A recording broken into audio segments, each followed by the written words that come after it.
Lions tour was organised and funded by three men who played in England's first ever Test cricket match: opening bowler Alfred Shaw, opening batsman Arthur Shrewsbury and captain James Lillywhite. The 1888 Lions squad, then made up of 17 English, 4 Scots and 1 Welshman and a Northern Irishman, took a 46-day boat trip to New Zealand before heading to Australia. The Lions weren't alone on the boat. Also on board were 300 stoats and weasels, who were brought over to eliminate New Zealand's rabbit problem.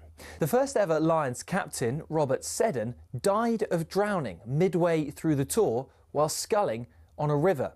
Andrew Stoddart, who was another of the cricketers there, took over and was the star of the tour. The next one was the first to get official recognition from the RFU against the newly formed Springboks. Although the Lions won the series and beat the Boks again 5 years later, in the 12 series since in South Africa, they've only won 2. New Zealand has proved an even tougher hunting ground, just a 1 series win for the Lions in 11 attempts, which came in 1971.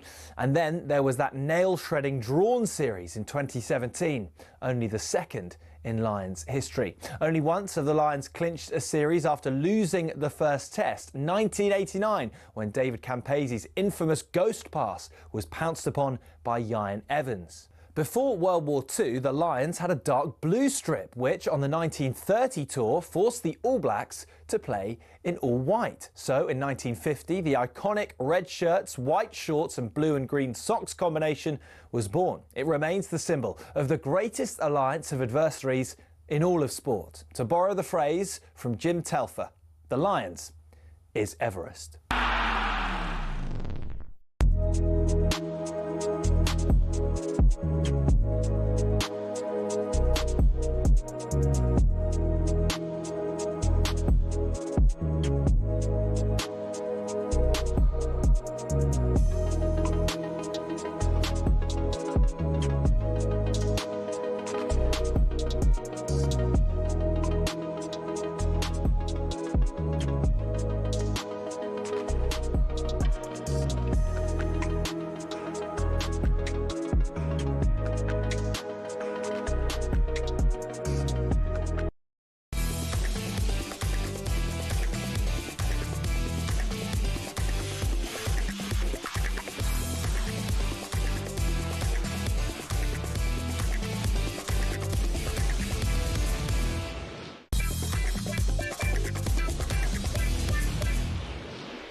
Very good morning to you. 3 minutes past 6 o'clock.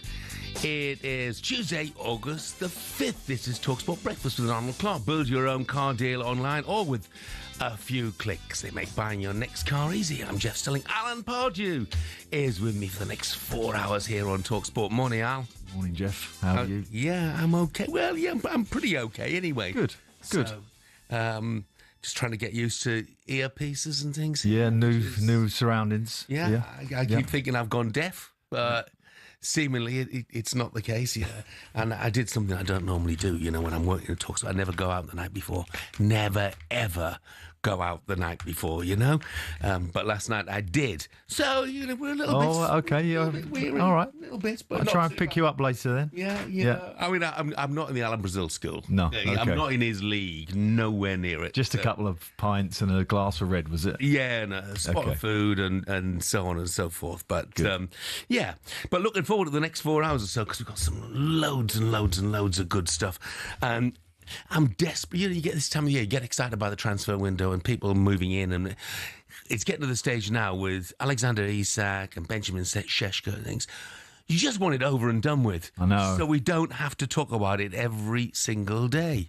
And, you know, for Premier League managers, you know, particularly in the middle and down the bottom, it's crucial that these moves happen because that's like the knock-on effect for everything else to happen. Yeah. So, you know, your Moyes and that, you know, down at Everton, waiting for the sort of balls to fall and hopefully fall his way. He's obviously done a little business this week, so he'll be pleased. But he will be mightily relieved. Mightily. He's... But there's still a few other clubs who have made no moves. Palace haven't made any moves yet, for example. Yeah. And it's worrying for Palace fans because all the speculation continues to be about players moving out rather than people moving in. Yeah, absolutely. And on the back of winning the cup, you know, the optimism there is extremely high.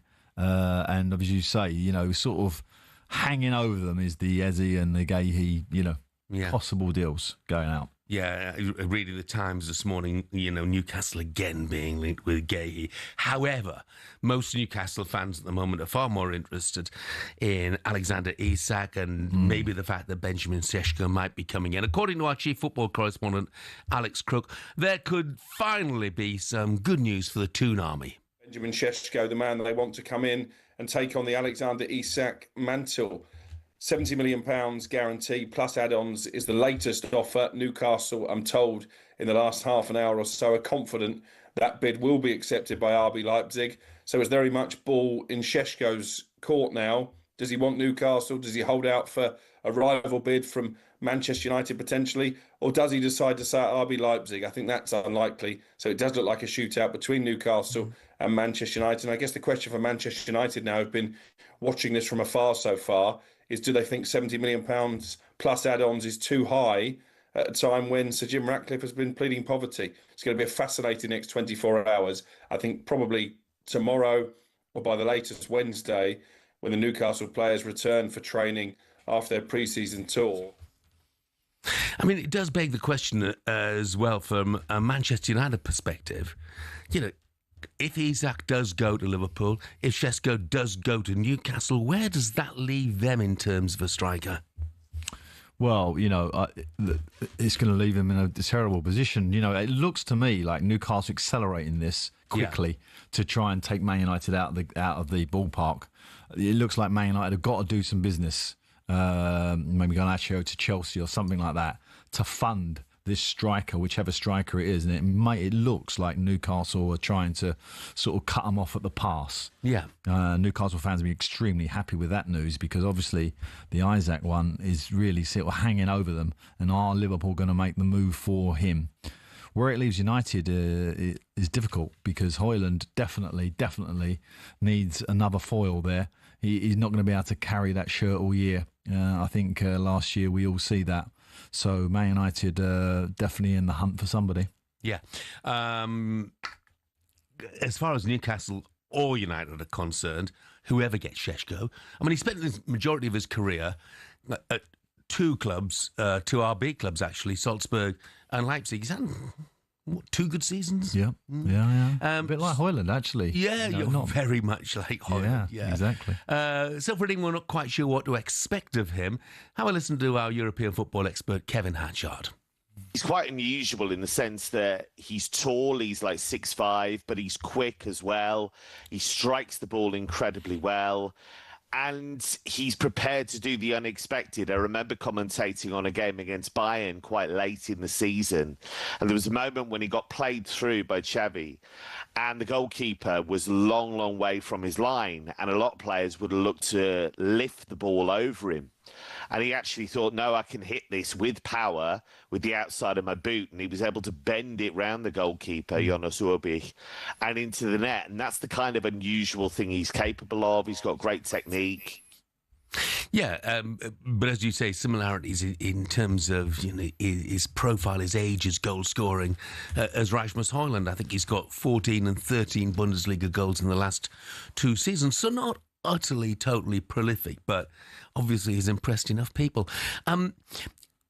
Should Crystal Palace fans be concerned that Jean-Philippe Mateta is almost the last cab on the rank, for those who are looking for a striker at the moment? And he seems to fit the bill, certainly in my view anyway. Palace fans won't want me to say it, but in my view, he fits the bill at either of these clubs, Newcastle or Manchester United. Yeah, and the noise that come out of Crystal Palace training ground is that he's a really top person, top lad. He's like one of those that's gonna come into a dressing room and bring energy. You could see that, after the FA Cup Correct. final. Correct. I mean, you could see that he was a leader, that they all looked up to him. Yeah, and they're like their weight in gold, aren't they? When you get a player like that who can energise the dressing room and bring the group together, something United are desperate for. So I think he ticks a lot of boxes. You're right. If this deal with Leipzig goes over the line for Sesko to Newcastle, then Mateta will, definitely in that frame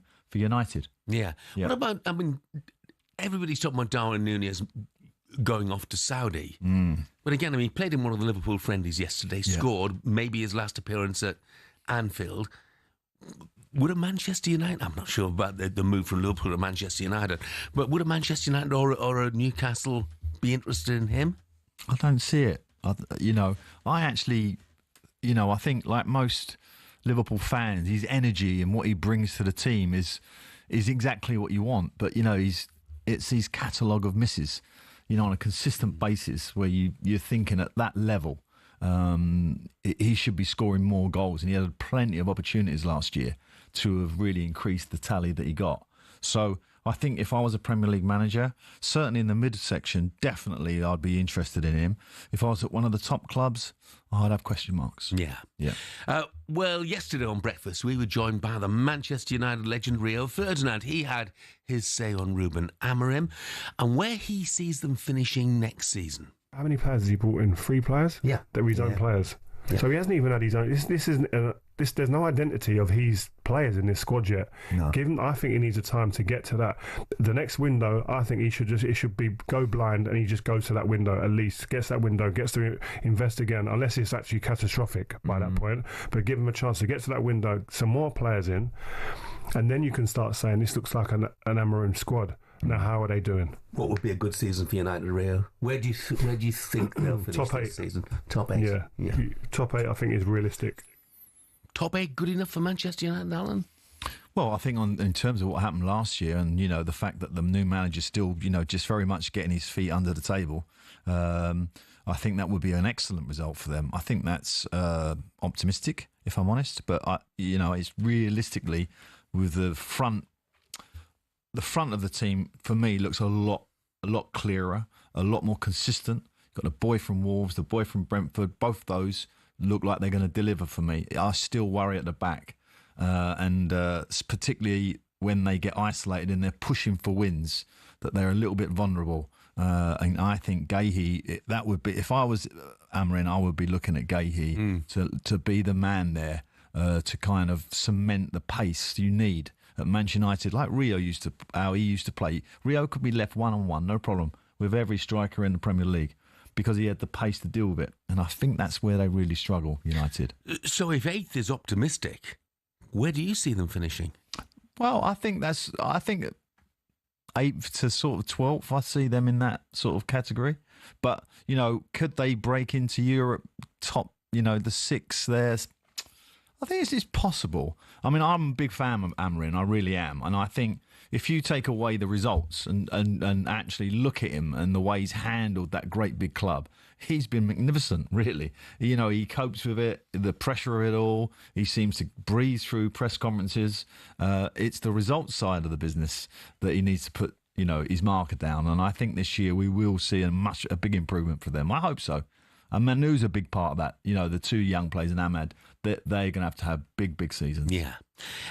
We mentioned Mark Guéhi. Guéhi, of course, linked with both Manchester United and Newcastle United. Shesko looks more likely to be in the black and white of Newcastle next season. Which club is more attractive for a player right now? Of course, Newcastle have got Champions League football. Manchester United have no European football. 03717 22 3344 is the number to ring, or you can get in touch on 81089. Coming up, we celebrate one of the great test series of all time.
I'm obsessed by Love Island, honestly. You should have grabbed me and you should have pulled me straight away, but you didn't. I have enough chats. I'll chat to you all day long. I'm not asking you to donate me a kidney. I'm just asking for you to be clear about how you feel. You can go and do one. We don't care about you. This is, she's trying to make a show. You desperate beg. Oh, man, I've blown the relationships and titles. My goodness. I can see it, the relationships and titles. Nothing better than a beer and Love Island.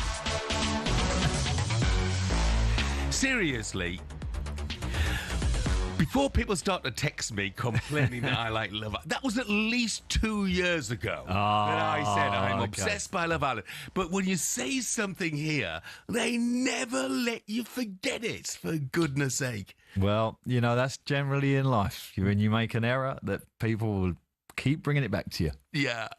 Anyway, of course, it was the final of Love Island last night. We're only going to touch on this once, or maybe twice, during the course of the next 4 years. But, of course, I did tell you yesterday, when I was talking to Dave Stevens from Corals, that I thought Tony and Cash would win. They weren't the favourites.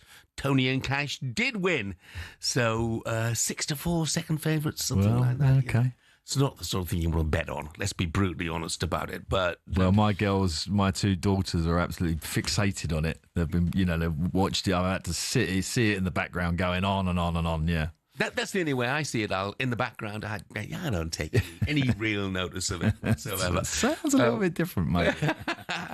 And I see in the papers this morning as well, the cast for the next Strictly Come Dancing is out there, and one Jimmy Floyd Hasselbank. Jimmy Floyd, yeah. Well, obviously, I know Jimmy. I've come across him a few times. Very dapper young man. Oh, yes. I'm expecting some fireworks from him.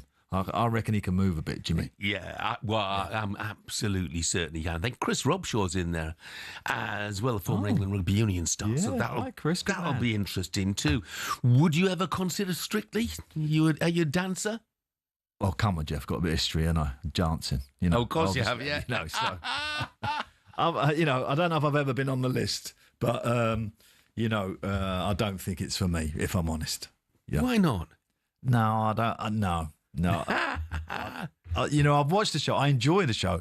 I like watching the show, but it's not for me. I mean, look, MasterChef is more thing. I'll have a go at that. Yo, MasterChef, has he been at that? Are you a bit of a dab hand in the kitchen? Yeah, I didn't know that. Yeah, I can bang a few meals out. What's your speciality then? If I was to come round for dinner, share Pardew, what would you be cooking me? Well, I might do a chili crusted sea bass, something like that. Oh, wow, that sounds great. Yeah. When am I coming?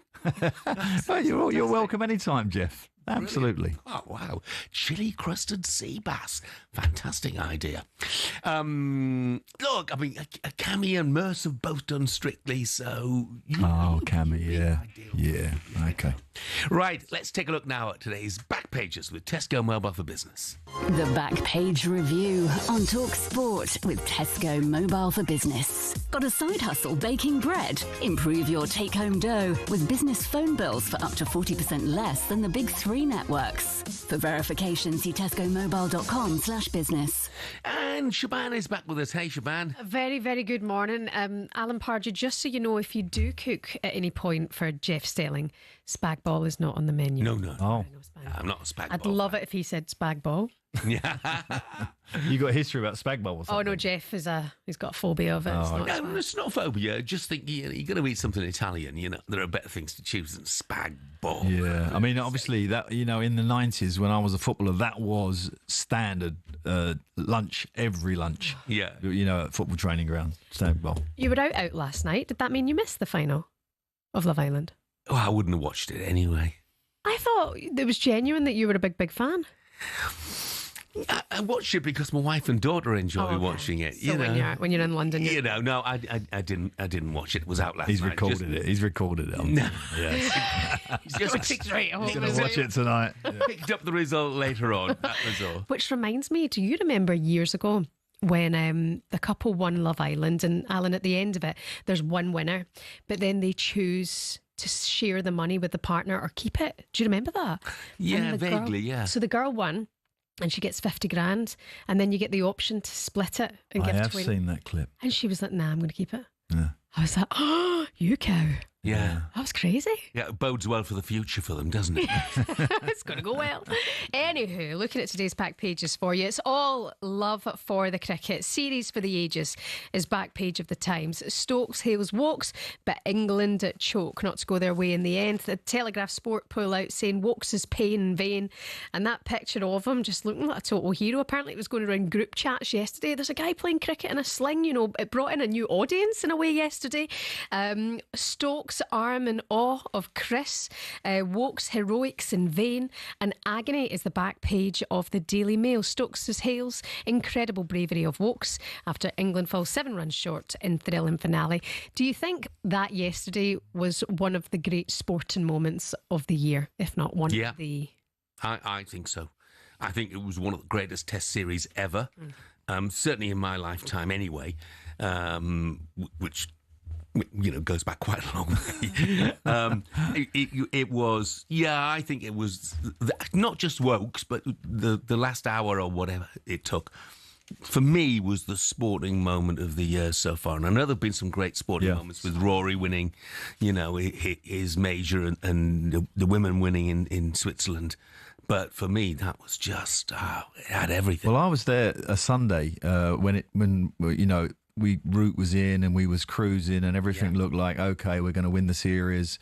And I think the series deserved actually the end that it got, if I'm honest. So, you know, late on, obviously they got the wicket and then, you know, it almost was going to end and then light stopped play. And then we had that little bit extra yesterday, which was absolutely riveting. I was listening to it on the radio and obviously Wokes coming in and putting himself a big risk. You know, when you dislocate your shoulder, it's a really kind of painful injury. Yeah. Not like an injury where you know it's not, you can't use it, but it's not really that painful. It's really painful, you know. And see him sort of trying to run and stuff is amazing. So, fair play to the Indians and their support. They were brilliant and they deserve something, I thought. The atmosphere there was fantastic. You know what it made me think though, looking at Chris Wokes, and he was in agony trying to run. I mean, it was hard to watch. What it made me think is it's time that players stop diving to try and save to try and save one run. Yeah, you can dive for a catch, but look at the price he paid by trying to save one run. Now, years ago, that didn't happen. That just didn't happen. But now it happens all the time. You see fielders time and time again risking injury by flinging themselves, you know, at the ball as it's about to cross the boundary. There's so many times in training I've seen players get injured where they've made a tackle where they really, really didn't need to make. Yeah. But sometimes when the adrenaline's flowing, you know, it's just natural to try and stop it if you can. So I get it why, you know, if you've got that mentality to kind of stop it, it's very difficult to sort of say, oh, you should have left it. You know, it's not quite as simple as that. Yeah. But it was brilliant. The drama and the fact that Siraj took the final wicket, and he was brilliant for the whole series and brilliant on the last morning. And what a character, a proper street fighter of a cricketer. Yeah, there's a great piece, in fact, on him inside the Telegraph today. Tim Wigmore saying, pantomime villain, Siraj deserves to have the last laugh. You know, he really did captivate audience as well. The papers, back to front, all about the cricket. It really did capture everybody yesterday. 108 days now till the Ashes down under. Again, keeps that appetite going nicely. Looking at the back page of the Sun, just very quickly for you. Reds Bull. Lenny Yoro in the papers today. People want us to fail, but we'll ignore the BS. Martin Lipton in Atlanta. Lenny Yoro from Manchester United claiming that a lot of people wanting them to fail, which is just rivalry in football, right? Of course it is. Yeah, I mean, they're going to ignore it. I think the Rio Ferdinand said here yesterday on talkSPORT Breakfast, there seems to be more positive noises coming out of Man United, and I think they're trying to do that with the media as well, kind of change the narrative.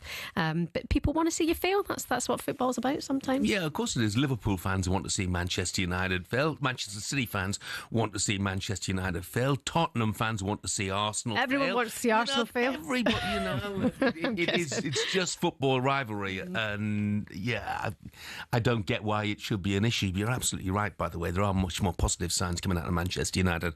And Ruben Amorim's fantastic with the media. I mean, that is definitely for sure. Yeah. And I think, you know, that maybe he's sort of signaling, you know, to not so much to fans, but maybe to media. The media outlets are like wanting them to foul. Maybe that's where the point he was trying to make, the young boy here. Yeah. Which is nonsense, of course. I just think Man United being successful is great for this country, and great for the Premier League. No one in the media, per se, I would say want a strong Man United. Yeah, I don't believe that media outlets would specifically want Manchester United to fail any more than they would want any other club to fail. But even when Man United have done nothing, it's just a normal day, the media will find a way, the press will find a way to make a negative story about Manchester United. I think they need to kind of change that narrative now. Yeah, no, I don't agree with that. I think they'll find a way to make a story from Manchester United, but not necessarily a negative story. So the stuff from the States that's been coming out hasn't been negative. It has, by and large, been pretty positive. But that's what you get with a club of that size. Yeah. Somebody could fart at Man United and it'd be the end of the world. Sorry, excuse my language. Not very ladylike, Shaban. Well, I'm not a lady. Thanks, Shaban. Brilliant. That was a look at today's back pages with Tesco Mobile for Business. Now, coming up, we hear everything that Gabby Agbonoho would rather watch instead of the Birmingham City documentary. So that'll probably take us through to what? About 10 o'clock this morning? Yeah. That's next.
When Sir Jim Ratcliffe took control of footballing operations at United, the Manchester-born billionaire was somewhat welcomed in as a homegrown hero, ready to save the club from the dark days of the Glazers. But in just 12 months, he became a punchbag for many fans. So what happened? Well, let's take a look and you can decide for yourself. Over the last 3 years, the club lost 300 million quid, and Ratcliffe rightfully committed to sorting that. But what seemed to get fans' backs up is the way he went about it. For example, talkSPORT understands staff lunch options at the Carrington canteen have been reduced to just soup and sandwiches, which the higher-ups at the club say will save them 1 million quid a year. Now, that might make sense for many who don't get free meals at work themselves, but it does get a little bit more picky than that. It was reported that after staff brought some stationery, they were ordered to send sellotape back because it wasn't considered to be essential. And the reward for being Steward of the Week used to be 50 quid, but that was scrapped and replaced by a paper certificate. But it's not just seemingly stingy decisions. In 2024 alone, Ratcliffe oversaw 250 redundancies, and more were announced at the beginning of 2025. Now, while there are people who acknowledge United's staff numbers are overinflated, it's the optics which aren't great. Add to the mix the introduction of a flat ticket price of 66 quid for every fan, even children, while Casemiro's on 350 grand a week, and the frustration of fans reached fever pitch. Time will tell whether Ratcliffe's cost-cutting measures will improve outcomes at the club, but one thing's for sure, there's a long way to go for United to be back where many say they belong.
Good morning, 6:34 on Tuesday, August the 5th. This is talkSPORT Breakfast with Ron Clark. Get the UK's best used car deals guaranteed. I'm Jeff Stelling. Alan Pardew is with us right through until 10 o'clock this morning. Now, Tom Brady made headlines last week when he questioned Wayne Rooney's work ethic in the Birmingham City new documentary.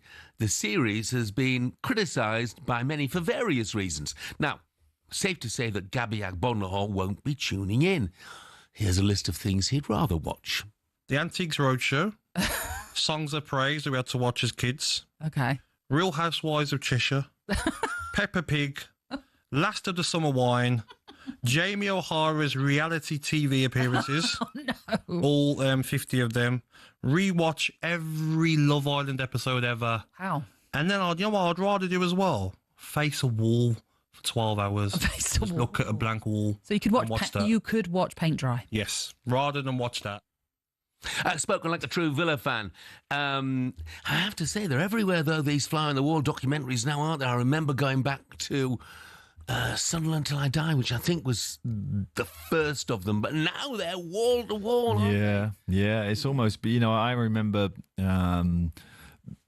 owners and CEOs wanting, would you have cameras in the dressing room? We have a deal, blah, blah, blah. And I was like, oh, no, I don't think that's going to work. And now it's almost commonplace. Yeah. And actually, you see a lot of managers and a lot of media teams sort of doing it in-house to sort of promote their coaches or managers, sending out all the nice... Which is not what it's about, because it should be warts and all, shouldn't it? Correct. Give you an insight into what goes on in a football club rather than just painting the perfect It'd be interesting picture. to, the editing suite, what is actually on the floor. Yeah. I think that's the bits we want to see. I think the other thing is that managers have become very wary now, maybe not giving as much of their time as certainly the guys at Sunderland did in the early days. And then, when I watched Jose Mourinho when the Spurs won, and I know him obviously very well, I felt it was a little bit, he was holding back a little bit, of course, from what he's naturally about. And I think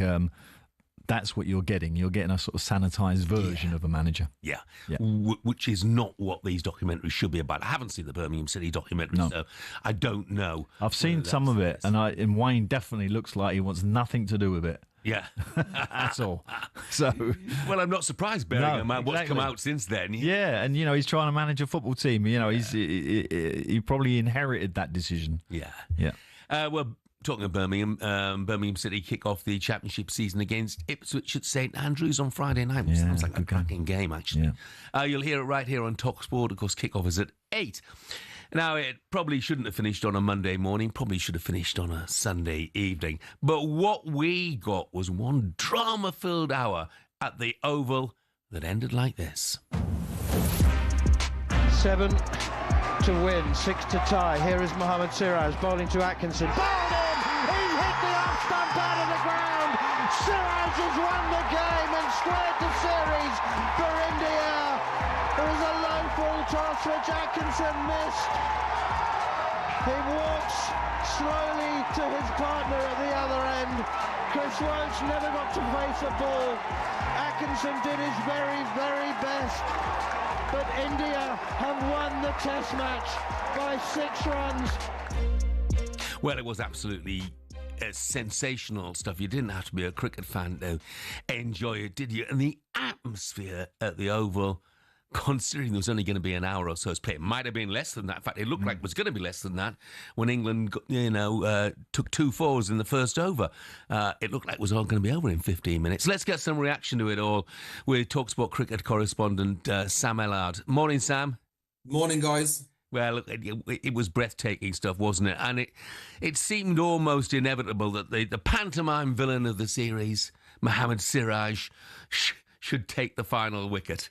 Yeah, exactly that, Jeff. It was an amazing, for me, the best series I've ever seen since the 05 Ashes, in terms of the drama, the excitement, the needle, the quality of cricket. And I think it was only fitting that we got a crazy ending like that. I think you're right in terms of it should have happened on Sunday evening, but it didn't happen Monday morning. And yeah, I've never seen a test ground like that on day 5. It was packed before it even got to 11 o'clock. That was the kind of excitement of it. But I think that Mohammad Siraj did not deserve to be on the losing side. He's an unbelievable bowler, but he was an absolute pleasure to watch over the last couple of weeks. I mean, the only fast bowler that managed to get through all 5 test matches. He's got so much heart, so much energy. If every sportsman sort of played the game like him, it'd be entertainment all the way through. I think on the balance of things, I think 2-2 was fair. I think over 25 days of test match cricket, I don't think there was too much in it between the two sides.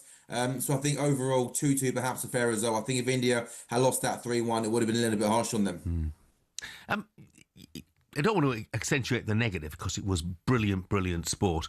But how disappointed should England be that they didn't win that series? It's on home ground against an Indian side who are in the midst of change, relatively inexperienced Indian side for whom Bumrah wasn't available for every test. Should English cricket be disappointed that we didn't win? Yeah, I think given the fact that England were at home, it was a series, Chef, that England would have expected to win, and the reasons you mentioned there are really important. The Bumrah one also is interesting. That India said before a ball was bowled, he was only going to play 3 test matches, and I think everybody kind of just assumed that the 3 that he was going to play, India were going to win because that's how good he is. He's the best bowler in the world, and some people already have him as one of the best bowlers to ever do it, and yet remarkably, the 3 test matches that he played, India didn't win. England to be 301 for 3, Jeff. Chasing down 374. Chasing down 374 was never going to be easy. But England did the hard bit. They got to 301 for 3. They had 2 batsmen at the crease who were not out on 100. They had 7 wickets to go, needing 70-odd runs. They should have won. Harry Brook plays an aggressive shot. I'm not going to get angry with him for doing that because a lot of the reason England managed to get to 301 for 3 is because of Harry Brook's aggression. But to be that close and have that many wickets in hand and not get over the line, hugely disappointing. Whilst this series has been entertaining and is going to get all the superlatives it deserves over the next couple of days, this was a test series that England should have won. India, no Ashwin, no Kohli, no Rohit Sharma. They're a young team with a new captain in transition. England should have won. And this England team, Jeff, is a talented England team. They're a good England team. But what I don't think they are is I don't think they're ruthless. And I don't think in the key moments, in the big moments, they're good enough at getting over the line and doing what needs to be done to win test matches. Well, I think that's a bit harsh, actually, because I think if Stokes was fit, I think we would have won that last test. In his leadership of that group, I think it's been terrific. I mean, obviously we've got the Ashes coming up and the Bazball and everything else to be really tested down there. We haven't won for 14 years a test there, Jeff. Is that stat correct? That's all what it says. It says here on my stat sheet. We haven't won a test for 14 years. We certainly haven't won a series there since 2010, 2011. Yeah. So a lot to do. But I genuinely think that Stokes is an underplayed superhero, actually, of British sport. Yeah, I mean, I certainly know in the cricketing world he's not underplayed. I mean, I think he's one of England's already most inspirational captains, without a shadow of a doubt, one of England's greatest ever players. I mean, there is no doubt about that. And I think him not playing in the fifth test was a massive blow. But I actually think one of the probably one of the best parts of the series for England was the fact that we had 4 test matches of Ben Stokes being able to play as a genuine all-rounder. You know, for the last couple of years, he's been nursing elbow injuries, knee injuries, and he's kind of been in and out of the team. Then when he's been in the team, he's been playing just as a batsman, and then he's been sort of bowling part-time and not being able to fulfill his role as a genuine all-rounder. But he was able to do that in this series, and he bowled really, really well. With argument to have that in the first 4 test matches he was England's best bowler. He was our leading wicket taker up until one point, and then there was some question marks about his batting. He was a little bit short runs, he was getting lots of starts and not being able to push on, and then he scored that big 100 in Manchester. So if there's any not positive to say that, you know, he's injured, but you know, at least it was the last test match of the series, and now he's got about 4 months to rest, get himself fit for the Ashes. And I mean, there is no doubt that if England got any chance of going to Australia and putting right that awful record that you mentioned, Al, they need Ben Stokes fit, firing, and ready to go as a genuine all-rounder. Yeah, absolutely. I mean, the Ashes squad's going to be really interesting because you look at the bowling attack. You know, Stokes, you're absolutely right, Sam, by far our best bowler. Yeah. Jofra Archer played in a couple of tests. He looked knackered in the second test, to be brutally honest. And he's injury-prone, and so is Mark Wood, and Wokes is probably not going to go. I know, Jeff, and this is the thing with the fast bowlers. If everyone's fit and available, England are going to go to Australia with, you know, 7-8 pretty decent fast bowlers who I think are all going to be capable of causing the Australian batsmen, not the most solid Australian batting order at this time, a few problems. But the problem England have had at the moment is so many of them are injury prone, and you're going series to series. In fact, you're even going test match to test match, rocking up and seeing who's fit and who's available. There always seems to be 2 or 3 that are always injured, whereas, you know, Australia have got such a good knack of keeping those big 3, Stark, Hazelwood and Cummins, all fit. But if we can get to Australia with Archer, Wood, Atkinson fit, and then the likes of Carson, Tong and Ollie Stone also available to kind of be there, you've got some decent options there, Jeff. Interesting. Looking forward to it. Begins in November the 21st. The first Ashes Test match gets underway. Sam, thanks very much. Thank you, guys. Have a good day. Now, still to come on breakfast. Superstar Breakfast preview on talkSPORT with Travis Perkins. Download the new improved app to easily manage your accounts and quotes. With 2 English clubs in crisis, we're asking the question, should fans of all clubs be more concerned about what's going on at Morecambe and Sheffield Wednesday? Do we care enough until it actually happens to our own club? The answer's clearly no, by the way. 03717 223344 is the number. Do give us a call. We'll be joined by the Morecambe legend Kevin Ellison and Sheffield Wednesday captain Barry Bannan to discuss this further during the course of the morning. All that and more to come. And that was our look ahead with Travis Perkins. Superstar Breakfast preview on talkSPORT with Travis Perkins. Doing what matters for the trade with easy delivery tracking and 2-hour delivery time slots. Terms and conditions apply.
Very good morning to you. 6:50. This is talkSPORT Breakfast. I'm Jeff Stelling. Alan Pardew is with me. Some really sad news reached us yesterday with the news that a titan of broadcasting at both Talk and talkSPORT, elsewhere as well, James Whale, passed away after his long battle with cancer. Last night on the Sports Bar, Jason Cundy paid tribute.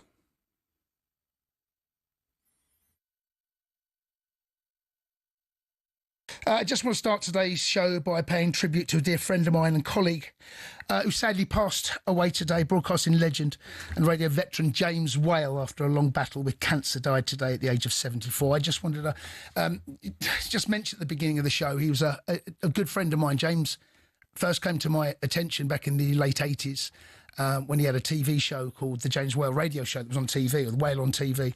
And he was a trailblazer. Someone that broke the mould, and the way that we have speech radio today, he was very much part of what still continues today. He was one of the very first and one of the very, very best. I got to know James very well. I've known him 20 years, and he was a bit of a mentor to me when I first came here at talkSPORT. He would regularly contact me, give me some tips, and he was very, very supportive of me, and I become good friends with him and his wife. And I saw James last about 5 weeks ago. He was very ill, and I went to go and see him and his wife Nadine, and we both knew that it was probably the last time I would see James. And he told me then that he spoke to his oncologist a couple of days before, and he was told he had weeks to live. And you know, that's a tough conversation I had with him, but as in true James Whale style, he was bullish. He didn't feel sorry for himself. He was brave, very honest and open to what laid ahead for him. And it was just James Whale. I got to know the man. He is a broadcasting legend. He's someone that I looked up to very early on in my broadcasting career. Like I said, 20 years I've known James, and he became a good friend. Jason Cundy with his own personal tribute to James Whale, who sadly passed away yesterday and will be sorely missed, particularly at this network, but throughout the broadcasting world as well. Yeah. Now, a lot of the papers this morning are filled with Tottenham chairman Daniel Levy's in-depth interview with Gary Neville on the Overlap podcast in what's a very rare public appearance. Controversial character Levy has claimed that his achievements at Tottenham will only be truly appreciated when he leaves the club. Take a listen to this. I think it's one of those situations, when I'm not here, I'm sure I'll get the credit. So you think you'll have to basically sort of... you think you'll have to exit? I think it's one of these things that, you know, when you come here and you look at this wonderful building, and the fact that other clubs now are trying to copy what we're doing should be a sign that actually maybe we did something a bit bold and right. And is this the greatest thing that you've ever done? Yeah, and I'm not doing it again, I can assure you. Daniel Levy, look, you want to be loved, don't become a football club chairman. I think that goes without saying, and there are some exceptions. I know that a Brighton fan pointed out Tony Bloom yesterday, and he's absolutely right. Do you think Spurs fans judge Daniel Levy too harshly? Oh, definitely. You know, in terms of, but when they hadn't won a trophy, you know, at least they got that across the line. I'm not sure he'd have done that interview if they hadn't won the trophy last year, because, you know, I work with Majestic, and obviously a massive Spurs fan, and so the insight from him is very much like, you know, we should have done more for the team. But of course, when you are building a stadium of the quality that it is, and it is a magnificent stadium, I wouldn't say the infrastructure around it is particularly great. Getting in and getting out is still a massive issue. But the stadium is magnificent, and the training ground, and they have all the foundations. I think they're probably, when you look at them as a financial product, all the other clubs are looking for the success that they have. I know when I was at Crystal Palace, Steve Parish was a very big admirer of Daniel Levy and what he's done at Spurs. So, you know, I think in that particular world, he's right up there. In the football world, in the fan of Spurs world, I think there's very much 50-50. Yeah, Daniel. Yeah, and I get that, but every fan wants their club to throw money at the team. But he was simply more prudent than that. And if I look at the number of fantastic players that Tottenham have had over the years, I mean, it's not as if he wasn't bringing good players in, right back to the days, you know, of Rafa van der Vaart and Luka Modric and Gareth Bale through to you know, Heung-min Son and Harry Kane. You know, they've not done too shabbily. No, I was really disappointed last year with a transfer window when they brought in the 4 or 5 young players who looked far too short in terms of making an impact last year. And Ange suffered for that and lost his job, by the way. With 22 defeats or whatever it was, but this window, I think it looks a lot better. The manager, is a proven product. Thomas Frank, I think he's going to do terrific for Spurs. And I thought they worked well yesterday, actually taking Paulinho out of Bayern Munich. He's an outstanding player, you know. And I watched a lot of him when he was at Spurs. And if he brings that form to Tottenham, then he's going to make a big difference to that team. talkSPORT's Simon Jordan believes that Spurs fans should be more realistic and accept that aiming for European football is simply where the club is at. We are in a participation sport. Let's accept that football has become a participation game now because it's about staying in the Premier League, being in the top 6, being in the top 4, more often than not than actually winning anything, because the bulk of teams are participating. The Champions League is about getting into it and getting through the group stages so we can get perhaps knocked out at a different stage where there's more money. We have accepted that somehow football's morphed from a game that is about winners column, losers column, to participation sport at its centre. But Thomas Frank must have known all this. He was the one that was sought. It was his door that was knocked on. He didn't apply for the Tottenham Hotspur job and read it in the classifieds in loot. He was approached by Tottenham. So in that conversation, he'd be telling Tottenham, to some extent, what his expectations were. Absolutely. What should their expectations be this season, Al? What would be a successful season for Thomas Frank? Yeah, just to go back onto a point that Simon's making there, which is very much the American model of a franchise at the NFL, where there's no relegation, of course, and therefore every team, as you know, in the Super Bowl, there's just one competition, the Super Bowl. So it is a participating kind of model. And we are growing like that, which is a little bit worrying. And the jump from the Championship to the Premiership is so vast in terms of finances that it's now, you know, becoming like a little bit of a closed shop. So there's a little bit of a concern I have about that. Going back to Spurs, I think this year with Thomas Frank at the helm, I don't know where they sit, but, you know, definitely up and around the top sort of 6 or 8. I wouldn't pitch them in top 3. No, Champions League, of course, this season as well, which can be a double-edged sword. Absolutely. Obviously, a lot of football involved in that. Right, coming up, we'll talk to Morecambe legend and get his thoughts on the situation at the club and whether there is any light, what seems a very dark tunnel indeed. And with 2 English clubs in crisis, Sheffield Wednesday being the other one, we're asking, should fans of all clubs be more concerned with what's going on at the likes of Morecambe and Sheffield Wednesday? There were protests against the Super League to try and save the pyramid, if you like, when clubs within the pyramid are failing. Do we do enough to help the Morecambes of this world? Could easily be the Hartlepool of this world. In the past, it's been the Burys and the Macclesfield. Do we do enough? 03717 223344 is the number. Do give us a call.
Let's be honest, we've all found ourselves raging at a referee's decision at some stage.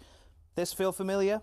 That is an absolutely shocking decision. They've got a case in that it was a bad decision. It's such a poor decision. Yeah, I think he's just made a bad decision in that instance. But what does it take to get to the very top of football refereeing? Every referee starts with their county FA. It's a simple training course and you can take it as soon as you hit your 14th birthday. Once you've done that, you have to go through at least 11 hours of face-to-face training. You'll then graduate as a Level 7 official, which means you can take charge of county-level games. But hold your horses, there's still a long way to go to get to the Premier League. Your next step is to spend a year each at Levels 6, 5 and 4. This covers the top of the amateur game. Only at Level 3 do you start doing Northern Counties or Isthmian League level games, for example. If you've done this all quickly, you can reach Level 2 and ref your first National League match after, I don't know, 6 years? After getting enough experience at that level, you can apply to be a referee in the EFL. There's an interview, people watching you do games, and then, if the EFL are happy, you'll be granted a Level 1 licence to ref in games in League 2 and above. Now, they don't just say on you go to the Premier League, you have to work your way up through the divisions. Only after years of hard work and refereeing on cold Tuesday nights in Stoke can you be considered to do matches in some of Europe's very best stadiums. Now, who was the youngest to reach the very top? It was actually Michael Oliver. He reffed his first Premier League match in 2010 at the tender age of just 25. So if you want to follow in his footsteps, crack on. It'll only take you roughly a decade, thousands of hours of work and an incredibly thick skin. In total, there are 37,000 registered referees across England, but the PGMOL has only deemed 21 good enough for the top flight. That means there's not even a 1 in 1,000 chance you'll even make it in. Obviously, referees can make mistakes, but when you think about it, having a go at them is kind of like slating a brain surgeon.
Good morning, it's 4 minutes past 7. It is Tuesday, August the 5th. This is talkSPORT Breakfast with the Arnold Clark app.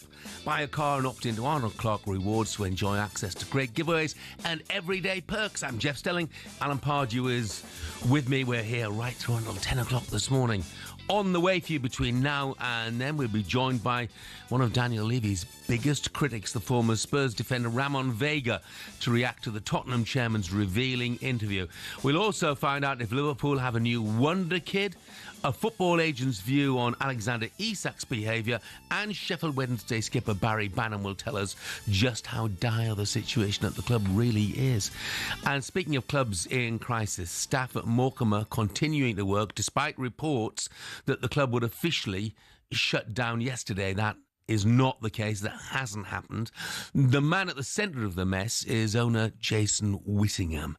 Here's their former co-chairman Rod Taylor explaining why a sale still hasn't been completed. We've been on the market for 2.5 years. He's had various people courting that sale. Some he's turned down. We looked at a local consortium at one time, but his price was too high. And I really do feel that in this situation right now, it's about him trying to get more money out of the situation to be able to pay some of his, not inconsiderable debts. I know for a fact that the situation with Jason and his creditors is such that he has said he hasn't got the wherewithal, he hasn't got the the permission to sell his shares. Well, why would you go through all this for all this length of time if you can't sell your shares? Yeah, I mean, Jason Whittingham is unquestionably the villain at the centre of this, if you like. But he's not the only one, by the way. And I've got a text here from Ian, says, hope Jeff gets this message. I'm a Morecambe fan. It's really good the club's now getting some coverage. But the issue the fans have been facing goes back a long, long time. And if the press had picked up on that when it mattered, we might not be in the situation we're in now. My wife's uncle is a reporter for a tabloid paper. She asked him to do a story a few months ago. He said it's not a story until it is a story, if you see what I mean. And that's part of the problem. It's desperately frustrating. A lot of Morecambe fans have been making the point on social media, and I agree with them, by the way, that the problem is that the media, and I include us in that, are more interested in the moment whether Alexander Isak turns up for training for Newcastle United than we are about, the survival of a community club, a club that is absolutely vital to that particular community. Our view of football is all about money. It's not about what matters to the thousand of people whose love of football is going to be destroyed if Morecambe goes bust. Their lives won't be as fulfilled as they are right now, and I'm not sure people really get that at the top level. And I'm not blaming the Premier League, and I'm not blaming Premier League fans. I just think it's we need to pay more attention to some of the small fry, because we talk about the football pyramid. Yeah. And you start to pull building blocks away from that pyramid, what happens? Absolutely. And we have lost clubs, in the past, and it's, as you say, it all sort of kicks into gear when it's really at the, the final sort of now in the coffin moment. I still can't quite understand why the pyramid's not supported a little bit more by the Premier League. Rick Parry's still trying to do this deal for the EFL clubs with the Premier League. They've not come. I think it's about 900 million that's meant to be filtered down, or that was a formal offer that the Premier League did. So with the Football Governance Act coming in and a regulator, that deal really needs to get over the line, and that would help the smaller clubs. But in the ownership, I think we're seeing this, and we're probably going to speak to Barry later about Sheffield Wednesday's situation. It's this kind of complicated ownership where you can't, even in the new consortium, I find it very difficult to come in and take over. So there is that part of it where the Football Governance Act hopefully can kind of make some sort of breakthrough. Yeah. Well, let's very. If you can't pay your debts, then you should be able to. It should be able to be bought. Yeah, completely. The frustrating thing, one of the most frustrating things for Morecambe fans, is there is a consortium ready and willing and have said they will pay his demands. They've been paying the wages at the club, for goodness sake, even though they're not the owners anyway. Let's get more on what's going on at Morecambe with a man who played over 300 times for the club. I used to torture my lot as well. Kevin Ellison. Morning, Kev. Good morning, gentlemen. How are you? Yeah, very good, thanks, mate. So, what's your take on what's going on at your old club at the moment? Oh, it's a shambles, isn't it, mate? If you look at it, and as you've just been saying then, how owners like this get put in charge of football clubs, it's heartbreaking. You see so many people, as you say, it's just not the players who are affected with wages and stuff like that. It's a community, it's the whole town. There's people there who got bills to pay, who work at the football club. I looked at Les the Kitman yesterday, unbelievable guy, puts his heart and soul into the club every day, goes out of his way consistently. And there's hundreds of people like that at the football club, and what he's doing to that football club, as you say, he's agreed this.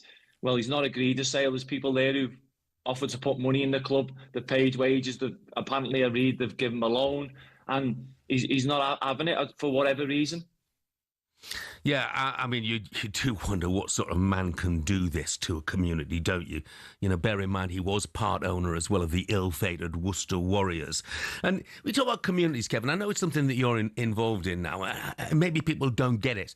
But Morecambe Football Club is like Hartlepool United as well, if you like, and every other club at that level. We talk about them being a community club. And to me, that's essential for things like people's mental health, because it's an escape for them. It's the only place where they can escape some of their issues, their everyday struggles over jobs and bills and life. I just think it's essential that we support clubs like this. Yeah, definitely. And as Alan was saying before, there needs to be more stuff from up above in the higher leagues where the money is, just to filter down to help these. Because, as you say, it's just not like a football. I know I've been there myself. We used to mix with the olders who used to come in and play the bingos, have the tea, coffee, biscuits. This was most mornings there when we were having our meetings and that. And you get to meet these people, and it's a shame if, like, it does go under. And as I say, going back, I don't know how people, or why himself, won't sell the club when it's all been agreed. I don't know why he's holding them to ransom for whatever reason. God knows. Did you know him at all, Kevin? Were you there when he was there? No, he wasn't there when I was there. I was fortunate enough to meet some others who basically bought the club and couldn't afford a muffin in Costa at the time. That was back in the day. He was a club owner who literally was stealing muffins out of Costa on the front because he couldn't afford them. I mean, it's, you know, what is sad, as you say, is that, you know, when you go to a football club and obviously when I'm managing, you get to meet all the staff and the people in and around a football club, and the lifeblood and the personality that it grows. It's sort of that's what you're destroying, and that really is painful, particularly for those people. And I feel for them, and I hope they get it resolved, Kev. I really do. Yeah, definitely, Alan. As you say, it's like, it's those people who are the heartbeat of the club. It's those people who'll be there. Players will come and go. Fans will. Yep. They'll always be there. Managers will go. Owners will go. But then fans will always be there. That's their football club. And as you say, that's their little release on a Saturday afternoon or a Tuesday night. And that might be some of the time that people actually come out the house and only mix with people. Yeah. So this is what he's doing to the club. It's like, I look at Les yesterday. It was mental torture to Les. I seen him crying. It's a shame what's happening. Yeah, it really is. And people are saying the club's dead. It's not. It's still operating at the moment. The Compliancing and Licensing Committee of the National League meet on August the 20th. Now, my view is they need to find a way to ensure that Morecambe can still play their games. And I don't know what that is. You know, even if the players are not being paid, there has to be a way to ensure that Morecambe can continue to fulfil their fixtures until the solution's found to this. Yeah. That's my view, Kev, anyway. Yeah, definitely. Something's got to be sorted. It's the first 3 games that they're allowed to play, but then there's a bigger picture. Jeff, it's like, I think players won't be insured and that then, so you'll have people in the background, families going, don't play, because if you break your leg, touch wood, or you do a serious knee injury, you're not going to get a contract there. You won't get one in another club for until you're back fit. So there is a bigger picture to that. And, you know, I've been there myself. I was there when I weren't getting paid and we were playing weekly. But you have to. There's times when, unfortunately, you can't. It's not a normal job where you can, like, you work in Tesco or somewhere, you can go and leave and go to the next shop. As a footballer, it's not that easy. I tell you what, Kev, there were plenty of times when you were playing against Hartlepool that I wish you were working in Tesco instead. You scored a few against us, mate, didn't you? Yeah, I enjoyed my times. I loved it there. And as I say, going back to Morecambe, they gave me and my family so much over them 9.5 years. And, like, it's heartbreaking to watch what's going on. Yeah. Kevin, thanks very much for joining us, mate. Cheers, Kev. Cheers, men. Thanks very much. Have a good day. Thanks, you too. Kevin Ellison, the former Morecambe striker. Let's have a quick word with a Morecambe fan. Fit, by the way, we're still playing. He's 46. He's still playing. Is he? Yeah. Amazing. Absolutely. Let's hear from a Morecambe fan, shall we? Michael. Good morning, Michael. Morning, Jeff. Morning, Alan. I just wanted a couple of points to say. Firstly, on what Alan was saying about the football pyramid. Leith Davis, who plays for Ipswich Town, is actually a product of the Morecambe Academy. You know, he was playing in the Premier League last year, and that's what the football pyramid offers, and what it's all about. And secondly, I wanted to say about the state of the club. It's not a badly run club. It hasn't been a badly run club. It loses money over the years, but every football club does. Morecambe probably loses the least amount of money. The only reason that the club is in the state that it is in is because of Jason Whittingham. If he was to sell the club, you know, how good Punjab Warriors are, who knows, but they claim to have an offer on the table that can clear all debts, clear everything, and put the club on a stable footing. And all it needs is a signature.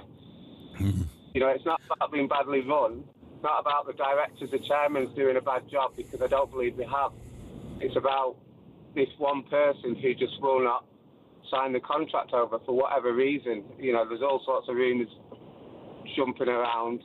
about finances personally to him. No one really knows unless he comes on and talks. Yeah. He won't. And I don't know. I mean, I don't know what pressure can be put on him. Like Reading were forced to sell this. The guy was forced to sell the club. Yeah. Can the FA or somebody literally force him to put pen to paper and get rid of him. Just on a note there, that Football Governance Act come in because it was a review from fans, wasn't it? Yeah. Like people across the pyramid, fans groups, and I think that is one of the reasons. If you're a big supporter of the Football Governance Act, that is what the regulator's main job should be, really, to kind of protect these clubs in the pyramid, particularly down the bottom of the divisions who are struggling, where they can come in and maybe put a parachute payment there to quite keep it going and try and manoeuvre this guy and have some powers to get him out. That's what you really want. There has to be a way. There really does. Yeah. Michael, thank you very much indeed for the call. Thank you, Michael. For more on this, we're joined at 8 by the Sheffield Wednesday captain, Barry Bannan. Of course, they've got massive problems of their own. 03717 223344 is the number to ring. Up next, we find out why Liverpool fans are so excited following a friendly yesterday.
morning, 7:21. It is Tuesday, the 5th of August. This is talkSPORT Breakfast. I'm just Stelling. Alan Pardew is with me. We've been talking about the issues facing Morecambe. We will talk about Sheffield Wednesday a little later. Paul has tweeted me and said, my club Wolves went through similar in the 1980s. Absolutely right. And Kevin has texted and he's said, morning, fellas. Most football clubs are undercapitalised, especially the small ones. When trophy hunter owners suddenly realise that clubs are not bottomless pits, they're desperate to try and recoup their losses to the point of insolvency.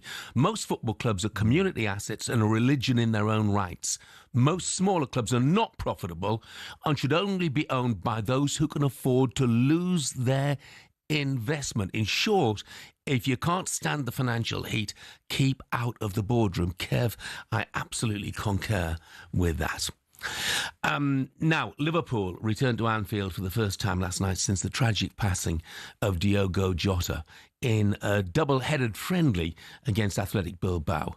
It was an interesting day for all sorts of reasons. They had an England under-17 forward who made quite the impact during the course of the game. We also saw a glimpse of Hugo Ekitike and maybe the last sightings of Anfield of Harvey Elliott and Darwin Núñez. Manager Arne Slot spoke after the game about the potential new forward line at Anfield. We've added with Hugo definitely a player that's going to be a very good player for us. Rio is showing good things every time in pre-season. So the other games in pre-season, I think we've conceded a few chances too much. Today we hardly conceded anything at all, so that pleased me as well. But then to concede, especially in the second game, 2 set-piece goals, that is, that's not what you want, especially not if you play Crystal Palace next week. Yeah, absolutely right. That's what pre-season friendlies are about, isn't it? Getting things right. Yeah. I've never heard of a club holding back-to-back pre-season friendlies. Have you? Yeah, no, I used to do it, but what most managers would do it at the training ground. Right. So you'd invite another professional team to bring 2 teams, and therefore you're under 21 teams, and you can fill them up. You know, you're under 18s, you can throw a few of those in. To do it in the full stadium like that is actually quite a nice idea. I think it's worked quite well. Obviously, we got Matt on in a minute. He'll tell us a bit more about that. Nice to see Freddie Woodman getting goal for Liverpool, English goalkeeper they've taken out of Preston. And obviously, as you said, the 2 boys who scored yesterday, Harvey Elliott and Núñez, showcase for them, really, to see it for other suitors, maybe. Yeah. Be interesting. Let's get more on this now and cross over to our Merseyside correspondent who was at the 2 games yesterday, Matt Jones. Matt, good morning to you.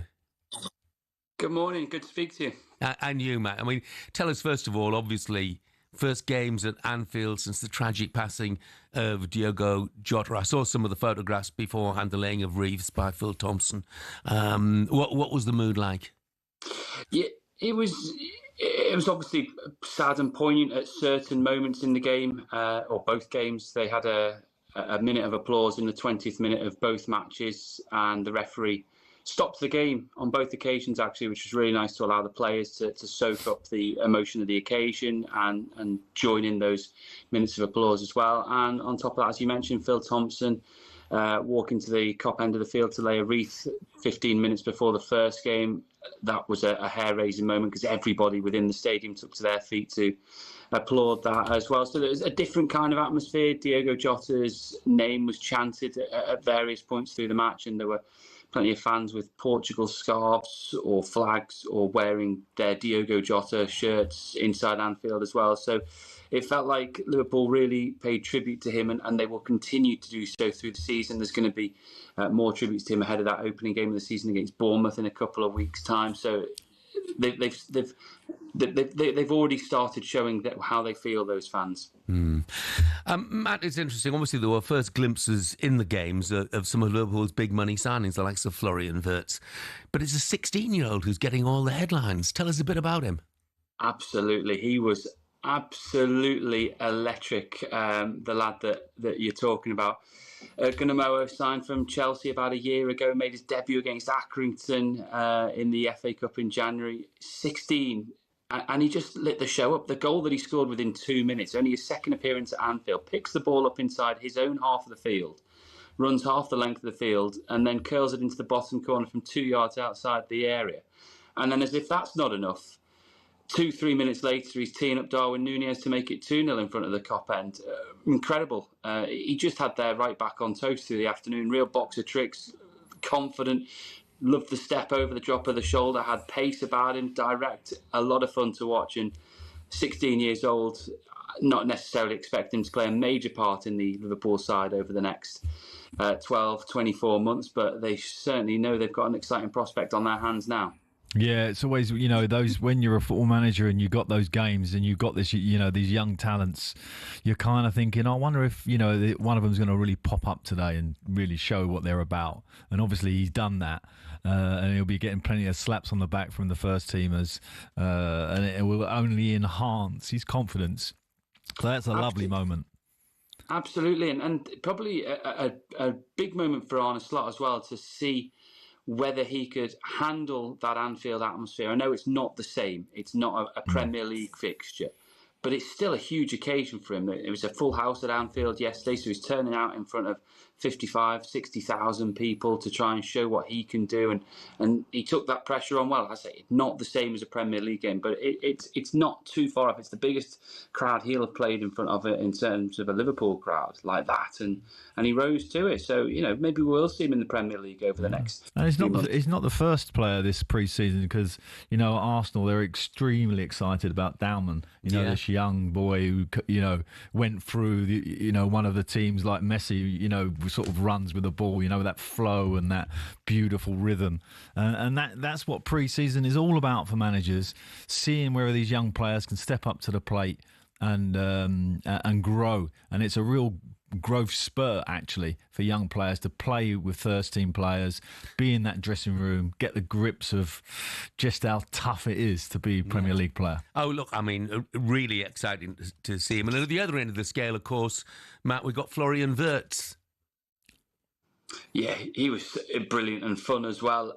Look, we knew a little bit more about him coming into this game, obviously having seen what he's done for Bayer Leverkusen and the like over his career, but he just looked like the kind of player that Liverpool were missing last year, despite the fact that Liverpool won the title. And again, incredibly direct. The amount of times he was popping up inside the penalty area, despite playing in midfield, was really exciting. Had one big chance in front of the Anfield Road in the first half, which he narrowly put over the bar. Had another at the near post, which Simon got down to save.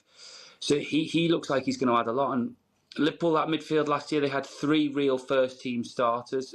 And if one of them was missing, one of Szoboszlai, McAllister, or who's the name who's slipping from my head? Yeah, Gravenberch. Yeah. If one of them was missing, then you felt that Endo coming in was slightly weakening it, or maybe Curtis Jones coming in was slightly weakening it.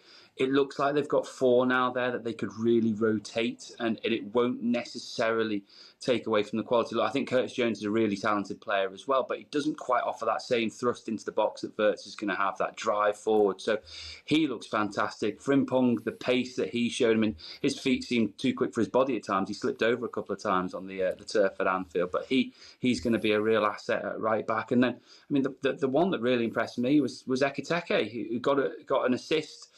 Just looked so powerful driving forward, almost a better version than Darwin Núñez, and a more composed version. And if that's going to be the case, then Liverpool are going to add another 10, 15 goals to their side this season and become even more formidable. Yeah, exciting times if you're a Liverpool fan. That is for sure. Matt, thank you very much indeed. No problem. Coming up, we asked the question, with player power getting stronger and stronger, how much could it change our game? And our agents sometimes to blame for it. That's next.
When Sir Jim Ratcliffe took control of footballing operations at United, the Manchester-born billionaire was somewhat welcomed in as a homegrown hero, ready to save the club from the dark days of the Glazers.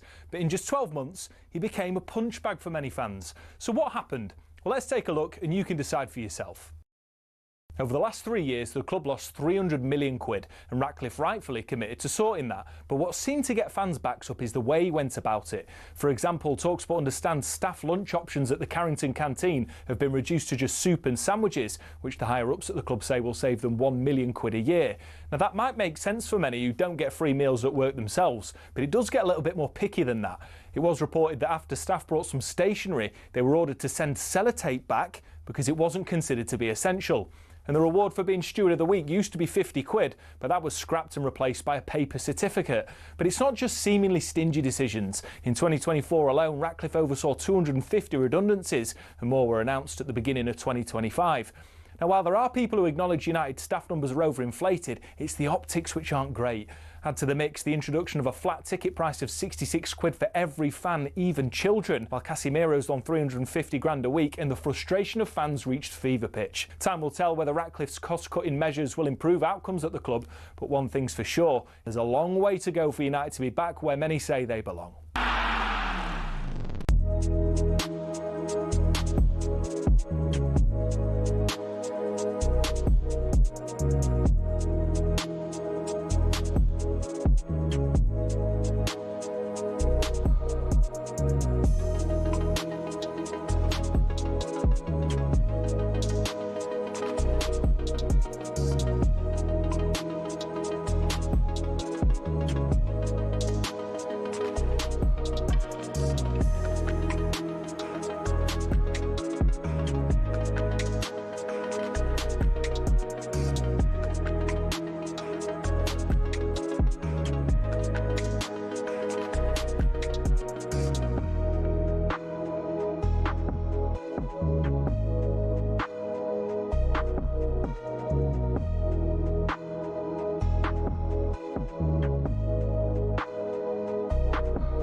Good morning, it's 7:35. It is Tuesday, August the 5th. This is talkSPORT Breakfast with Arnold Clark. Build your own car deal online or with a few clicks that make buying your next car easy. I'm Jeff Stelling.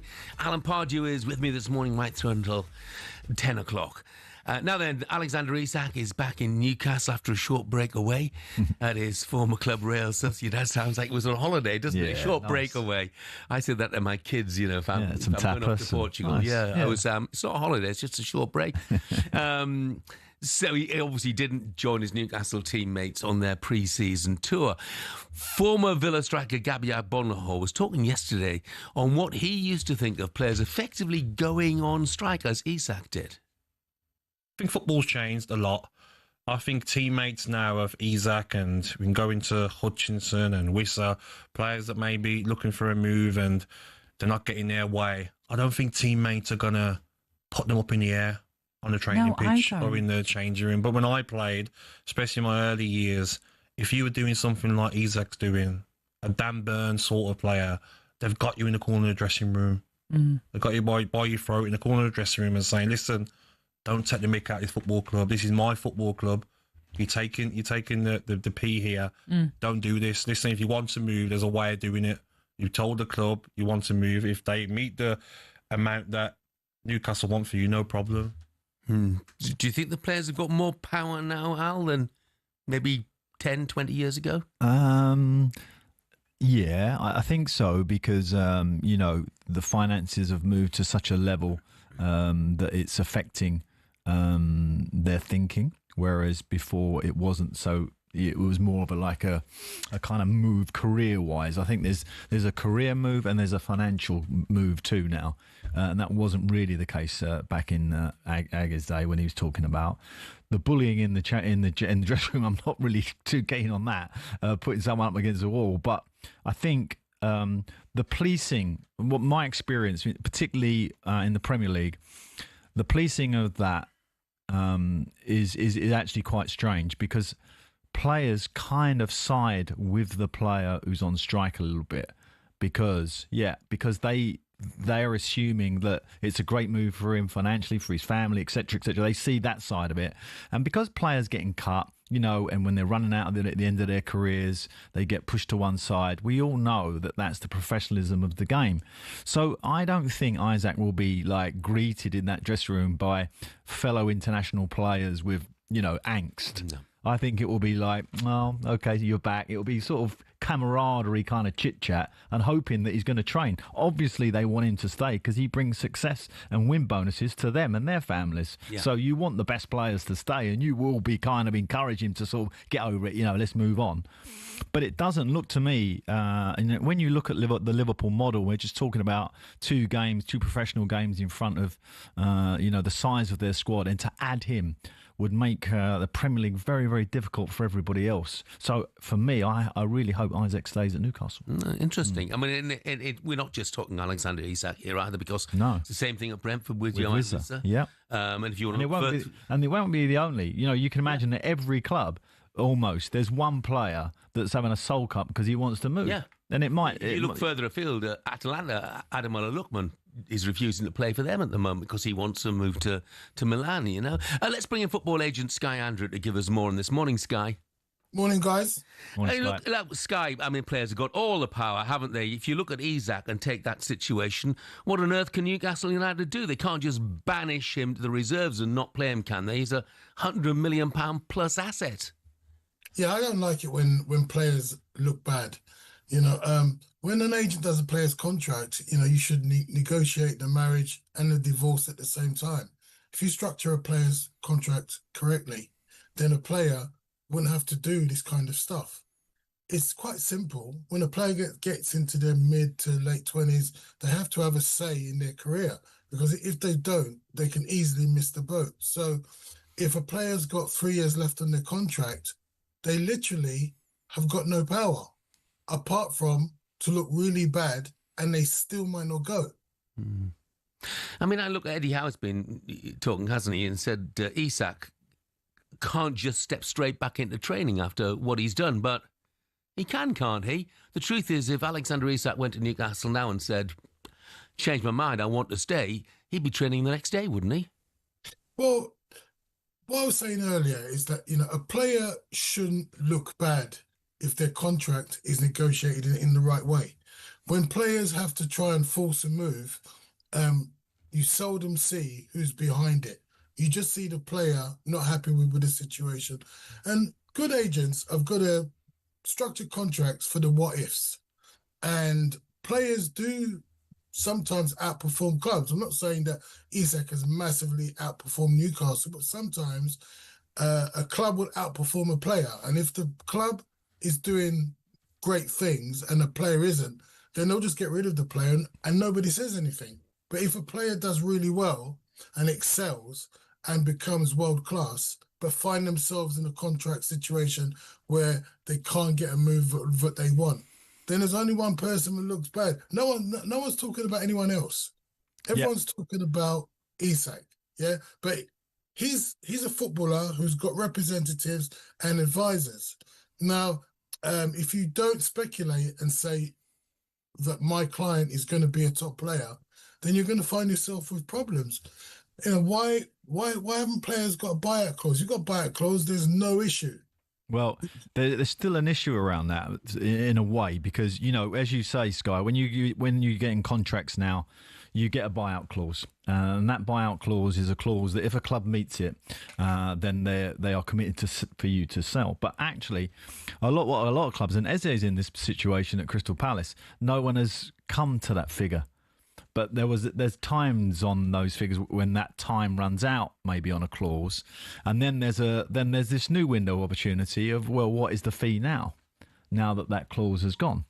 So it's not set in stone. So it is more complicated, the situation now with clauses and figures in clauses that clubs are facing. But the Isak one, I don't think there is a figure. And that's what I think Sky's talking about there, that he really has got, the figure of 150 million is Newcastle's figure, i.e. the board, have sort of leaked that out there, that will be minimum. Sky, if you'd have been Alexander Isak's agent, would you maybe have advised him to say, don't look bad, go on the tour, carry on as normal until something happens? If you've got a contract, you've got to honour it unless certain parties agree to a transfer. So there is a skill in football and it's called recruitment. And there's another skill in football, and that's the structure of a player's contract. It's the club's job to recruit players and to choose who the best players are and to get them on extended contracts. It's the agent's job to make sure that the player is covered if the player does excel to a high level. Now, it's very important to understand the psyche of a player and an agent. If I was Isak's agent or any top player's agent, I would always mitigate. I would always speculate in case they do get to a level that is kind of not expected, and what happens then. So if you have a situation where a player is trying to force away a move, that means that they've either outperformed or they didn't have certain clauses in their contracts.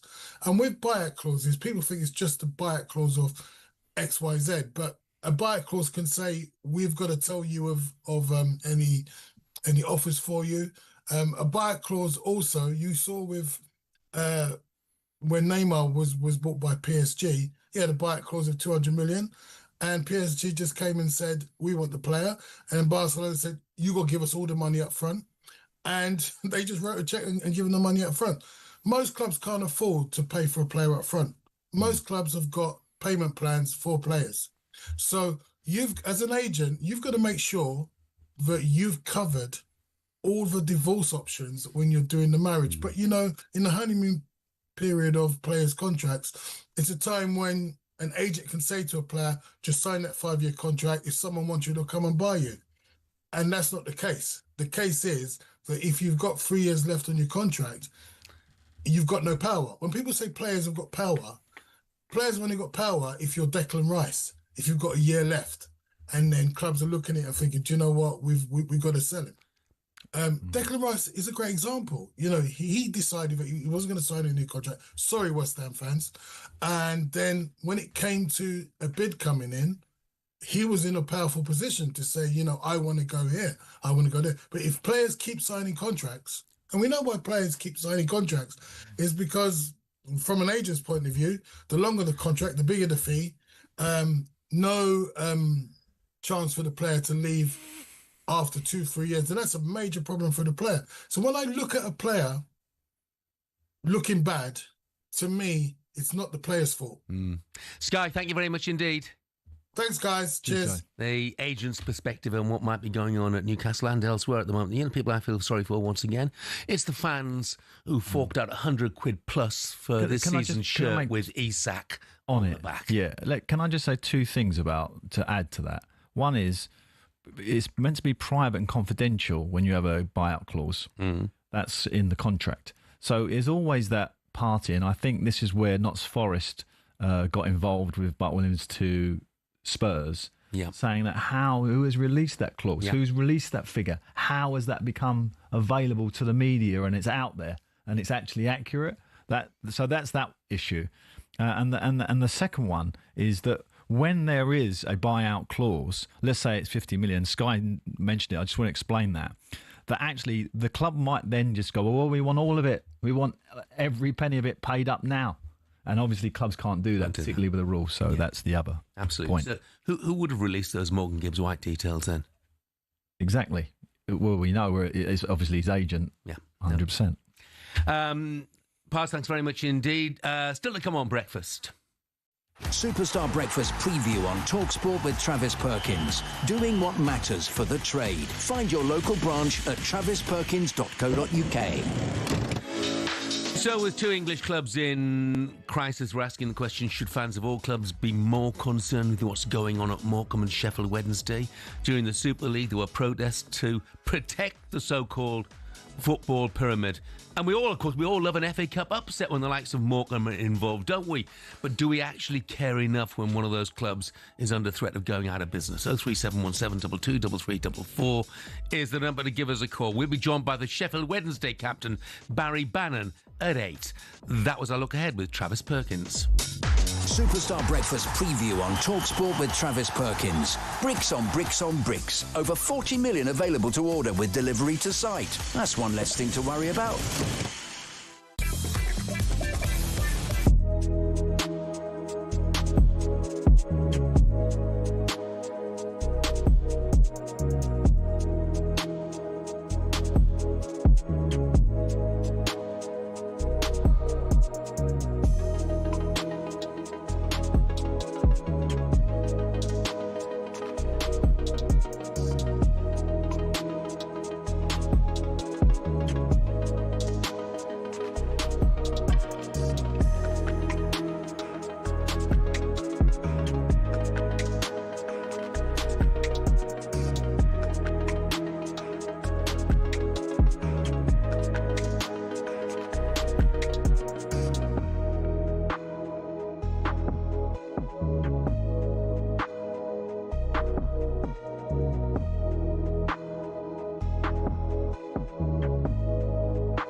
Good morning to you. This is talkSPORT Breakfast. I'm Jeff Stelling. Alan Pardew is with me. Craig in Hull has sent us a text. It doesn't start too well, I'll be honest with you. Of course, he's called me Jim. But anyway, Craig, that's by the by. The point you make is you don't mention Hull City when you talk about teams in trouble. They also have a 3 transfer window ban and are losing 500k a week and are deep in debt. Craig, I'm sure you're absolutely right. They have got that 3 transfer window ban. There are lots of clubs right throughout the pyramid who are in financial trouble. No question whatsoever about that. We're focusing on Morecambe and Sheffield Wednesday at the moment because their problems are the most apparent, the most headline-making, if you like, at present. But there will be more during the course of the season. There's Jim, no doubt. there's loads of it going on, you know. Yeah. Thanks very much, Gabby. Okay, right now it is time for this. Stick a load of singles in there and then they fall in love. Of course it's hard. It's supposed to be hard. A 36-year-old, you'll have the knockers, you will. Just because it's offering its teat, do I really have to muscle on that? Is there anything in your personal life that could be causing you stress, sir? I'm not a great lover. Hello, What's your name? Sarah Louise. Sarah Louise, crack, you're up for it, aren't you? I was in love at the time. That's what I was doing. At the time. Yeah, Shabana is back with us. Ah, it's our favourite time of day. Anyone? Anyone else's favourite time of day? Transfer tender? Yeah. Is this your first time, Alan Pardew? Have you done this before? You talking about the breakfast show? No, transfer tender. Oh no, I've done it before. Excellent. Okay, so you're well adversed. Yeah. Yeah. Thumbs up and all that. You know how it works. I think so. So swipe right if you like. Yeah. Swipe left if it's a no-no. Yeah. Any tips for anybody on Tinder at the moment trying to find love? None. None at all. No. No, like Tips. No. no. Okay. Wow. Okay, great. Good luck to you if you're single. I have then. two daughters. No, of single. not you. Any tips to anybody who's on Tinder at the moment looking for love? Still no. Still not. All right. Great chat. No, wouldn't have a clue. Okay. Wow. How do we feel about Kieran Dewsbury Hall to Everton? He could be looking for a match there. At Bramley Moor Dock, looking like an announcement could be imminent for 25 million plus at 4 million in add-ons. Fresh off a Chelsea detour, looking for a stable Everton vibe in the midfield there. How do we feel about that? Left or right, Jeff? Oh, I'm going right. He's a player I like. Liked him very much at Leicester. Thought he did a fantastic job for them. Was surprised when he moved to Stamford Bridge, but of course he was moving with his old boss, and he's had no crack of the whip, let alone not a fair crack of the whip. I mean, 2 Premier League starts in his year there. 25 million. I think it'll be a great buy for Everton, so I'm definitely swiping right.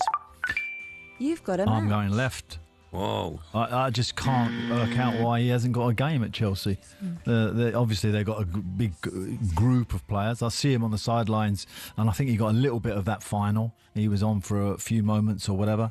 I can't see him taking Everton forward. He's a good Premier League player, but no, not for me. If he's a good Premier League player, that's just what they need, isn't it? Because they are so short of manpower there. Well, I think that is the reason, but I would be guessing David Moyes would probably prefer a bigger option. I mean, they're spending a fair bit, aren't they, this window, Everton? Well, they haven't really been able to. They're trying to. Tierno Barry's Got this new stadium, 53,000 they're going into. It's a lot of pressure on them. Well, that's it, because, I mean, earlier on in the transfer window, there was talks of Jack Grealish looking kind of for a superstar signing for, the new stadium and whatever. That's the point I'm making about David Moyes. I think David Moyes is a little bit underwhelmed. I think, of course he's going to want Dewsbury Hall maybe, but he wants a couple of big players. Yeah, he needs a marquee signing, doesn't he? Absolutely. Which hopefully would then attract other players to come to Everton. When your because rivals, the marquee signing will say, look, this club is ambitious. Yeah. And look at Liverpool down the road, the business they're doing. It's not making it very comfortable for Everton fans. No. Speaking of which, how do you feel about Harvey Elliott to Tottenham Hotspur? Scouse starlet ready for a Spurs glow up. Liverpool's his home, but he could be ready to shine elsewhere. Spurs caught his eye after that Gibbs White deal fizzled out. Perhaps Thomas Frank offering him the number 10 role. Does that feel like a fit? Does for me. Yeah, and with Maddison, well, fingers crossed he's not a very serious injury, but obviously he's injured in the short term. I think it would be absolutely ideal to take that role. So that's right is good, yeah? I'm going to the right. Hello. I go right as well because I think he's a terrific player, and obviously he's on the periphery at Anfield, isn't he? He deserves more Premier League time. Yeah. From my perspective, he's used to life in London, of course, as well, because he used to be at Fulham. I think it would be a great shout. Maybe people will look at Harvey Elliott and say, "Oh, he's not really a Spurs type player." I don't know. But I don't either. Especially now, we don't know what Spurs are going to look like during the coming season because they've got a new man in charge. And I think if I was Harvey Elliott and I was his agent or in his team, I think Spurs is an absolute perfect fit. The manager, obviously, he's done brilliant with young players, Brentford. So he has great track record with that. So, all up for me. Okay, a lot of love for that. How do we feel about Delhi to Rangers? 29-year-old Delhi to Glasgow. Sadly not wanted by Como anymore, so perhaps swap Como for Loch Lomond. He was linked to Rangers a wee while ago. Ali McCoy said he would absolutely snap him up. How do you feel about that now? Depends what the contract is like. It's sort of appearance related, something like that. Yeah, nothing to lose in that sense. But unfortunately, and a feel for him. Unfortunately, his track record in recent times is diabolical. So you are not going to fork out good money with no guarantee that you're going to get games from Delhi at all. But if it's a contract which stipulates, pay as you play, then that's a completely different matter. We all remember just what a fantastic player he was. Frightening talent. I mean, his fall from grace has been, unusual. A player of that quality, playing for England, Champions League final, etc., etc., and now can't seem to get a contract at Como. Yeah, you want to see him get that revival, don't you? I hope he does. He's a player that you don't want to lose. So let's hope that there is life for him at Rangers. So I'm swiping to the right. Oh, it's very, very hard You've to got a see match. at 29 that there is going to be a revival, isn't it? Increasingly hard to see, no matter how much we might want him to succeed. That's right. And if you look at the history of players who have fallen from grace, it's very rare that they come back and resurface. it's sad because his situation is so personal, isn't it? What he's going through. But you think a club like Rangers, the fans would love him, and perhaps maybe that could revive that player that's in there, that talent, that's there. Yeah, well, let's hope that is the case. As I say, if it's on the basis of pay as you play, it's a no risk, it's a no lose situation for Rangers, really, isn't it? Yeah. And a chance for Dele Alli to rekindle, a great stage. If he could actually, you'd like to think, because he's been used to the big stage, maybe his motivation levels are low. That particular stage might re-energise him. Shaban, is that you done and dusted? Then you're off to Portugal? Yeah, I'll see you guys in a week. Oh, lovely. Yeah. Stay Where are well. you off to in Portugal? Do not miss me too much, right? Where are you going in Portugal? Vila Moura. Oh, very nice. Yeah. One of the greatest beaches in the world there. It's lovely. Felicia Beach runs from Vila Moura right the way down to Olostagua. Fantastic. You'll see me waddling along it then. Have a brilliant time. Bye. Okay. Have fun. Coming up, we'll turn our attention to Sheffield Wednesday. What on earth is going on at the club? We'll find out from their captain, Barry Bannan, next.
Life after football. For a lot of players, it means going into punditry. Some turn to coaching or working in the game in other ways. But what about the rest? Some former footballers turn their sights away from the game, and there are a few big surprises. First up, from rainbow flicks to pancake flips. Ex-Chelsea and Southampton defender Ken Monku switched up his footballing career to buy a Dutch pancake house. He bought out the shop, which had been his favourite pancake spot as a child, and before long he was mixing the batter and getting behind the stove. Next, Everton legend Thomas Gravesen swapped out the high stakes of the Premier League for those of the poker room. He made over 150 appearances for the Toffees and won the Scottish Premier League with Celtic. Turned out the Danish international was pretty darn good at poker. He racked up a reported £100 million from his Las Vegas adventures. Remember former Chelsea goalkeeper Petr Cech? Turns out football nets weren't the only goals he was pretty handy in front of. After retirement, he became a goaltender in ice hockey. Same skills, very different surface. And he even won a Division 2 title with Guildford Phoenix. For ex-Liverpool centre-back Daniel Agger, it wasn't just fancy footwork that was in his blood. He was also pretty good with his hands. The Denmark international turned to tattoo artistry after he hung up his boots. He'd qualified as a skin artist while at Anfield, and he then became the co-owner of his own tattoo company as well. It's not all glamour for ex-pros, though. 1966 World Cup winner Ray Wilson set up a very different kind of business. He became an undertaker after he retired. Finally, not many people can say they've won both a World Cup and starred in an Oscar-winning film.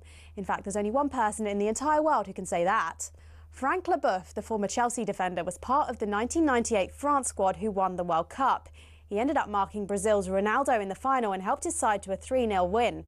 But Leboeuf had already begun acting on the side while he was playing football, and his biggest role came some years after his retirement when he landed the part of a doctor in the Stephen Hawking biopic The Theory of Everything.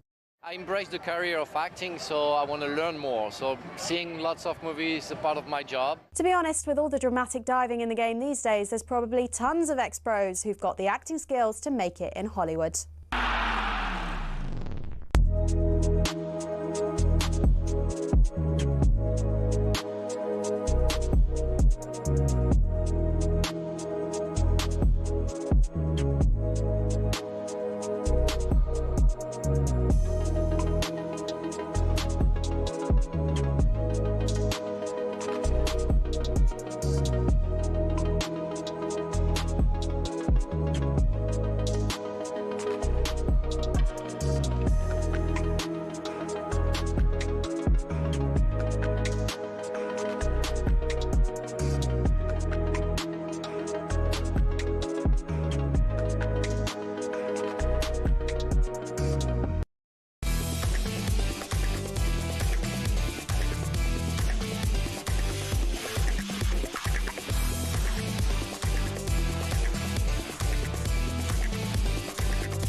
Good morning, just after 8:05 on Tuesday, August the 5th. This is talkSPORT Breakfast with Arnold Clark. Get the UK's best used car deals guaranteed. I'm Jeff Stelling. Alan Pardew is with me through until 10 o'clock. We've already talked Morecambe for some while this morning and heard from their former striker, Kevin Ellison.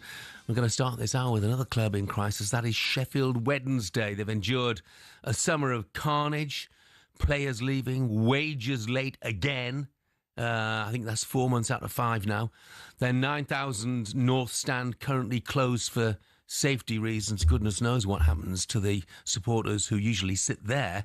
Manager Danny Rowell, of course, has left the club, which is also under a transfer embargo, which in turn may eventually lead to points deductions. I mean, it can hardly be much worse, can it? And of course, at the weekend, a friendly against Burnley's been called off. Goodness me. The players released a statement yesterday asking for information. I'm sure the fans would want information as well about what the heck is going on. But there is a glimmer of light at the end of the tunnel because the club captain, Barry Bannan, has agreed to sign a new contract at Hillsborough. And I'm delighted to say we can get more on that now with Barry. Morning, Barry.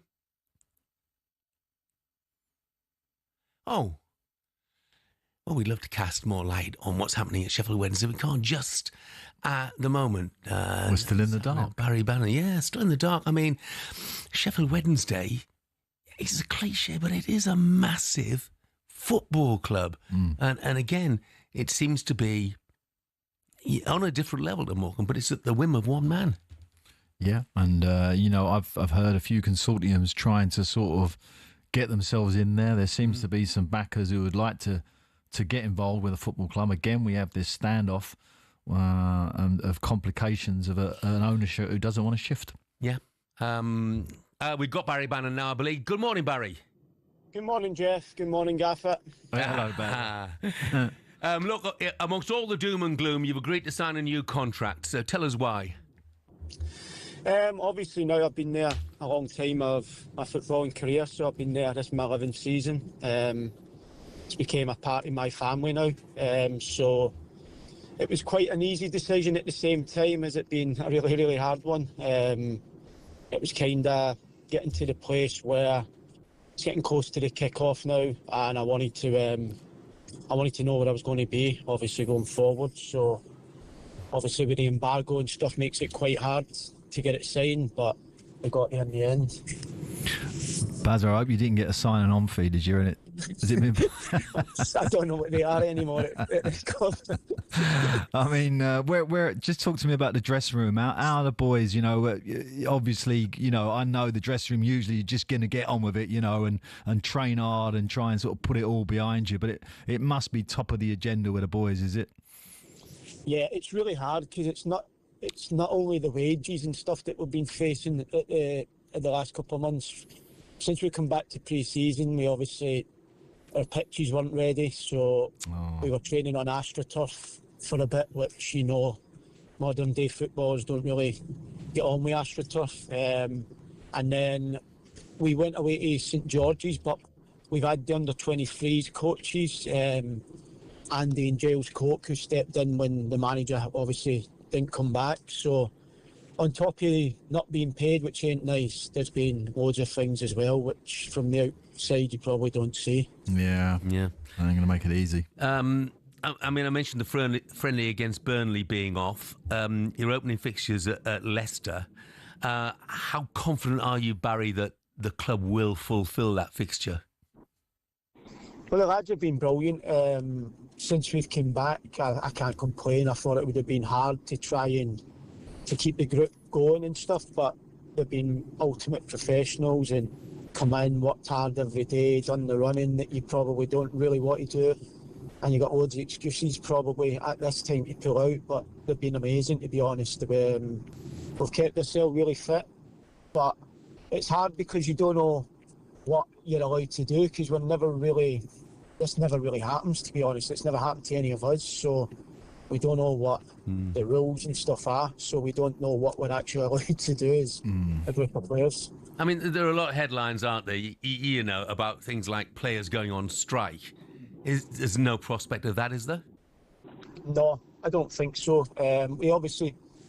We pulled out the Burnley game at the weekend. That was simply because it's happened too much now, and I think it's a lot easier to pull out a pre-season friendly game than it is obviously a championship fixture. So we took that as, because we've come into training and just got on with it and made it look to the outside world that we're fine with it, we're just getting on with it. So that was our choice then, to say enough's enough, really. Yeah, and almost like a cry for help, isn't it, Bazzy? You know, you want to know, you want some information, and you want to know that, you know, the families and all the staff at the club are going to get their money, and the club's on a sound footing. I mean, yeah, and I get that, and I think you're right. You've done that in the right manner. You've done it in a pre-season friendly, but I would suggest that when that league program comes round, you'll be ready to rumble. Yeah, of course. It was a bit like it was starting to go a bit quiet and getting kind of forgot about. And it's not forgot about here, because like you said, staff members who can't pay mortgages, really, really struggling. Players, families, but the players are all right. It's the staff that we're having to go in and look at every day, who are cooking his meals and cleaners and the little things like that really affect us as players, because nothing's help. They're not getting any help, and they're really struggling. So that's why we're at the top of the ladder, and it was a strong stance from us to say basically it needs to stop, and we need a bit of clarity going forward. Yeah. And are all the staff still working, Barry? Are they all still coming in even though they're not being paid? Yeah, it's crazy, honestly, Jeff. Like, I think at any other club, this would never, like, the staff and players wouldn't deal with it the way this club's dealt with it. They just come in, do their jobs, and get on with it, kind of thing. But as I said, that's why we've kind of took it into our own hands now to try and help and try and push everyone. Yeah, and you want the narrative to stay in the public eye, and you're quite right. That's exactly what the staff at that football club deserve. For the players to support them in terms of saying, "Come on, give us some clarity, give us some help here." This great big football club with a great history and a great fan base deserves a lot better than they're getting. Yeah, 100%. It's more about communication for us going forward as well. We've not had a great deal of that, which doesn't help the situation. Because any sort of communication can help and can hold you back a bit and keep you going a bit longer. But we've not had a great deal of communication as well, and that's what's really let the players and staff down. But Barry, do you ever see the chairman? Do you ever speak to the chairman? I spoke to him during my summer holidays. I had him on a Zoom, and I think that was when we were probably just over 2 months not being paid. That was the last time I spoke to him, and it was just asking the questions that you could imagine about pay and stuff. And he was really sorry, and obviously was trying his best to get us paid as quickly as possible. So that was the last time I spoke to the chairman directly. Obviously, the fans see him very much as the villain of the piece. I've got a text here from Ben Brazier who says Delphine Chantier is deliberately running Sheffield Wednesday into the ground despite the fans and the football authorities are doing absolutely nothing. I mean, it's a desperate situation. Barry, I'll just end it, though. I saw your interview the other day when you signed a new contract. Absolutely brilliant. You said your little girl, Elsie, started to cry when you told her you might be leaving the club.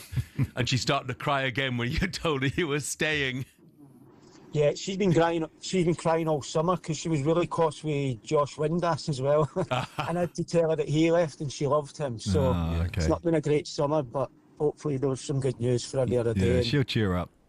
Yeah, she'll be fine. Yeah. I mean, and that's the problem, isn't it? You've got players leaving, you've got a transfer embargo. So in some respects, whatever happens, Barry, it's going to be a tough season. Yeah, you could say that, Jeff. It's really hard. I think we've got 14 or 15 first-team players at the minute. We've obviously lost a lot of good players this summer who are probably our best players and our goal scorers. So no matter what happens in the coming weeks, like you said, it's going to be tough because we're a race against time now as well to try and get people in, especially with embargoes. It's going to be hard, but we're looking forward to it because it's a challenge, and that's what you want in football is challenges. So we'll take it head on and see what we can do. And Barry, I know that every Sheffield Wednesday fan so much appreciates the fact that you have agreed to stay on. You've agreed to sign a new contract because you're such a key player as far as they're concerned. So all we can do is wish you and Sheffield Wednesday the best of luck in the coming weeks and months, mate. Thanks very much indeed, Barry. Really appreciate it. Thank you. Thank you very much. Thank you, Gaffer. Thank you. Bye. One thing he won't do is hide from the ball. I mean, he loves the ball, Barry. Like, he will take it anywhere with any pressure on him. He's brilliant at that, and they're going to need that. Yeah. If they're going to struggle for goals and, it looks like, the main crux of the team has been ripped out, they're going to have to dig in, tin hats on, and show a bit of fighting spirit. And listening to Barry there, he'll be leading that charge. Yeah, I've seen so many messages on social media saying, thank goodness for Barry Bannan, because he is the one beacon of light in what's been a very dark period as far as Sheffield Wednesday fans are concerned. My thanks to the Sheffield Wednesday captain, Barry Bannan. Now, with 2 English clubs in crisis, we're asking the question, should fans of all clubs be more concerned with what's going on at Morecambe and Sheffield Wednesday? 03717 223344 is the number to call. Coming up, which sport would Alan have liked to go pro in if he wasn't a footballer? Oh, good. You didn't know this was coming, did you? But it is. On me, ain't he? We'll find out next. All right.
Good morning, this is talkSPORT Breakfast. I'm Jeff Stelling. Alan Pardew is with me. I haven't got a clue what this is about. No idea whatsoever. We're heading off to Florida now, where Andy Galeforce Goldstein is still trying to give legs to his failing pool career. And talkSPORT keep paying him to go to these events for some reason. Unlike Florida... Do you understand? That's the song. Is that the song? Yeah. Is that the song? Yeah, that's the link is there. Okay. All right. Well, I've learned that much since I've been at talkSPORT. more than me, mate. Anyway, no, I've got a bad feeling about this. I mean, he's tried and he's tried again, and he gets beaten in the first round every time. Give up. What is he playing? Pool? Yeah. No, professionally. Well, against pros. I mean, he's going off to take on a man. I used to cover 9-ball pool. Earl of Pearl Strickland was playing then, and he's still playing now, apparently. And he's up against Andy Goldstein. Well, Earl of Pearl, he's going to be worried about that, isn't he? He's going to be quaking in his boots at the prospect of Goldstein. He'll have to do one of his long monologues, try and bore him to death. Yeah. Head over to the talkSPORT YouTube channel tomorrow today from 4 o'clock, and tune at the drive show to see just how badly Andy gets on this time. Chris in Tamworth, very funny, mate. He's texted me, he says, "Morning, Jim." I'm not a Sheffield Wednesday fan, but what a breath of fresh air Barry Bannan is. You are absolutely right on that. Yeah. And JH has said, it's a crazy situation that some clubs, some owners have got clubs into. Us Borough fans are lucky to have a fan as an owner. He's not got the money that he once had in Premier League days, but I would take Steve Gibson running a stable Middlesbrough every day of the week. Absolutely. Great job there. Yeah, rather than any so-called billionaire who doesn't have any interest in the club once it all goes wrong. Yeah, I think you're absolutely right, JH. Steve Gibson rescued the club back in 1986, I think it was, and he supported them and backed them ever since. Brilliant stuff. Right. Let's see. Talking about Goldstein, I wonder what sort of price he is for that match against Earl of Pearl Strickland. Let's see if we can find out then.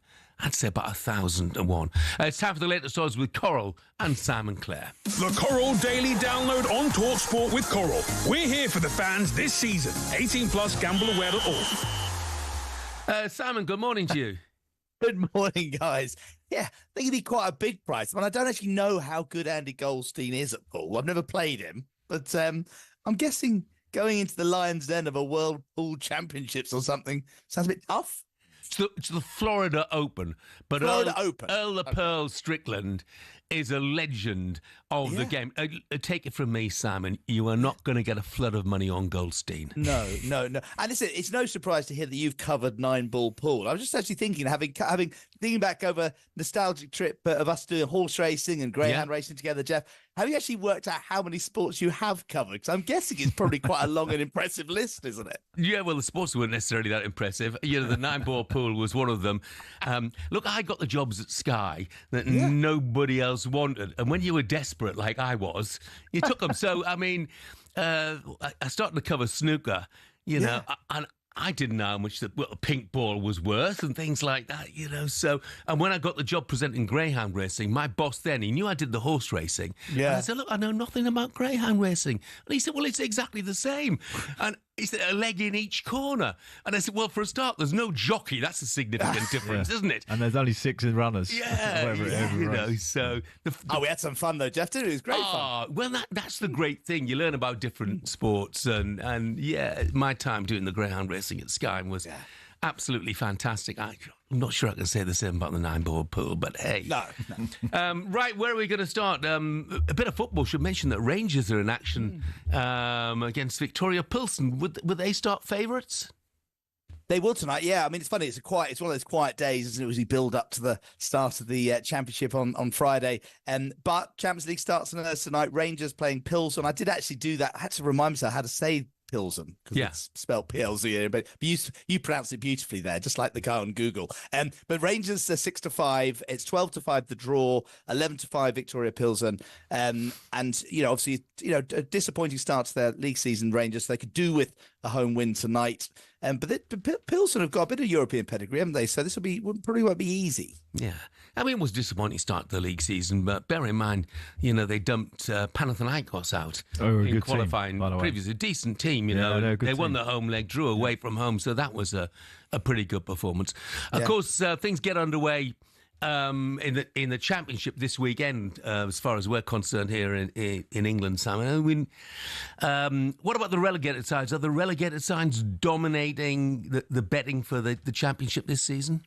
Yeah, it's quite. I mean, Ipswich have been shortening the betting, really fancied, actually. They're now 11-4. They were 3-1, I think 7-2 a few weeks ago. Southampton are second favourites at 5-1. They've got Birmingham, who we're Coral proudly betting partner of the season on this exciting journey under Tom Wagner.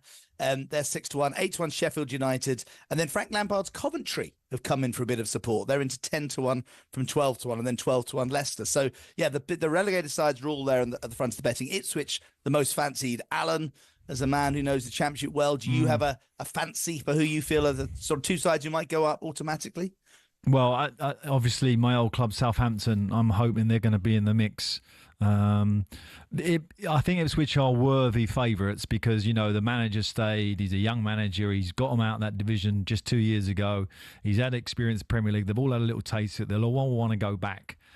So I can see them winning it. But I hope Southampton get that second slot. But in terms of, as well as I do, and your betting will signify this, the playoffs is the one. When any team in the Championship has a possibility, even Sheffield Wednesday got a possibility of playoffs. Yeah, absolutely. Didn't mention Wrexham there at all, Simon. Wrexham, let me have a quick look. Phil Parkinson, he's on his 4th promotion. He is. Wrexham 25-1 for the title and for promotion, which is obviously, as you say, can go either automatically or up through the playoffs. Only 13-2 to get up by hook or by crook via one of the routes up. So they're in the mix. And there's that big rivalry between them and Birmingham because of the American connections and the celebrity endorsement and stuff, which would be quite fun as well. Hollywood. As they had in League One. Yeah. Hollywood. Look, the boys there, they put their money's where their mouths are, that's for sure. And they got a great manager. Let's not forget that, my old mate, Mr. Parkinson. Yeah. They might have great owners, but they got a bloody good manager. Yeah, absolutely. He's done brilliantly. Simon, thank you very much indeed. Have a good day, guys. You too, mate. Cheers. And that was a look at the latest odds, all thanks to Coral 18 plus gambleaware.org. And coming up, we'll be giving you 3 players that we're excited to see this season in the Premier League. That's next. The Coral Daily Download on talkSPORT with Coral. We're here for the fans this season. 18 plus gambleaware.org.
When Sir Jim Ratcliffe took control of footballing operations at United, the Manchester-born billionaire was somewhat welcomed in as a homegrown hero, ready to save the club from the dark days of the Glazers. But in just 12 months, he became a punchbag for many fans. So what happened? Well, let's take a look and you can decide for yourself. Over the last 3 years, the club lost 300 million quid, and Ratcliffe rightfully committed to sorting that. But what seemed to get fans' backs up is the way he went about it. For example, talkSPORT understands staff lunch options at the Carrington canteen have been reduced to just soup and sandwiches, which the higher-ups at the club say will save them 1 million quid a year. Now, that might make sense for many who don't get free meals at work themselves, but it does get a little bit more picky than that. It was reported that after staff brought some stationery, they were ordered to send sellotape back because it wasn't considered to be essential. And the reward for being Steward of the Week used to be 50 quid, but that was scrapped and replaced by a paper certificate. But it's not just seemingly stingy decisions. In 2024 alone, Ratcliffe oversaw 250 redundancies, and more were announced at the beginning of 2025. Now, while there are people who acknowledge United staff numbers are overinflated, it's the optics which aren't great. Add to the mix the introduction of a flat ticket price of 66 quid for every fan, even children, while Casemiro's on 350 grand a week, and the frustration of fans reached fever pitch. Time will tell whether Ratcliffe's cost-cutting measures will improve outcomes at the club, but one thing's for sure, there's a long way to go for United to be back where many say they belong.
Very good morning to you. 8:33 on Tuesday, August the 5th. This is talkSPORT Breakfast with the Arnold Clark app. Buy a car and opt into Arnold Clark Rewards to enjoy access to great giveaways and everyday perks. I'm Jeff Stelling. Alan Pardew is with me. A lot of love for Barry Bannan this morning, by the way. I got a text here saying hats off to Barry Bannan for getting on here and giving another view of just what's going on. And I've got a tweet from Jonesy, I know what you're doing. He says, morning, Jim. Imagine what a great game it would be if more players were like Barry Bannan. And Ali, who's West Bromwich member of the Independent Supporters Trust, says, wishing Wednesday all the best. At Albion, we managed to find the world's first skint billionaire in 2016 and are still recovering under a brilliant new owner. It can happen there, but for the grace of God, go us all. Tell us about Barry Bannan. You had him as a player. What was he like? Was he like as a person rather than a player? Yeah, I mean, obviously he was a player that was outspoken in terms of what he wanted the team to do, because he very much wanted to have the ball. So, that other side of the game, when your defensive work and stuff, was never really the top of his agenda. Barry was very much like, let's control the game, get me a pocket, get me the ball. And I admired that in him. I ended up moving him on, actually, which is why Sheffield Wednesday had such great success. All right. So okay. I let him go there. Not one of your better decisions, then. No, absolutely. But a great kid, a really, really well loved in the dressing room, and that's obvious. You only got to hear him talk to know that he's a likeable sort of guy. And it is great, and the text is absolutely right. It's great when you can get somebody, club captain, club legend, if you like, who's come on and explain just what is going on at the football club. And the lack of communication from the owner and the board. It was always, I've always been at football clubs where I've always encouraged the owner to come and speak to the players and tell them exactly what the plan is, where we're going, so that they can see that there is some ambition. There's life, even if the season's not particularly going that well. But it just seems like there's a whole kind of chasm of information not reaching the players there. Yeah. And, you know... And not reaching the fans either. Exactly. And you know, I'll have to say that Barry represents a lot of footballers who don't go not in the press because they don't cause any waves. They're just getting on with their job. Good pros, good people. And fortunately for us in this country, 90% of the footballers are like that. Yeah.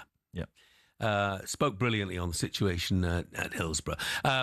We'll be joined by our chief football correspondent, by the way, Alex Crook, in around 10 minutes' time with the latest on Alexander Isak. Newcastle apparently ready now to reluctantly cash in on Isak if they land Benjamin Šeško. talkSPORT understands.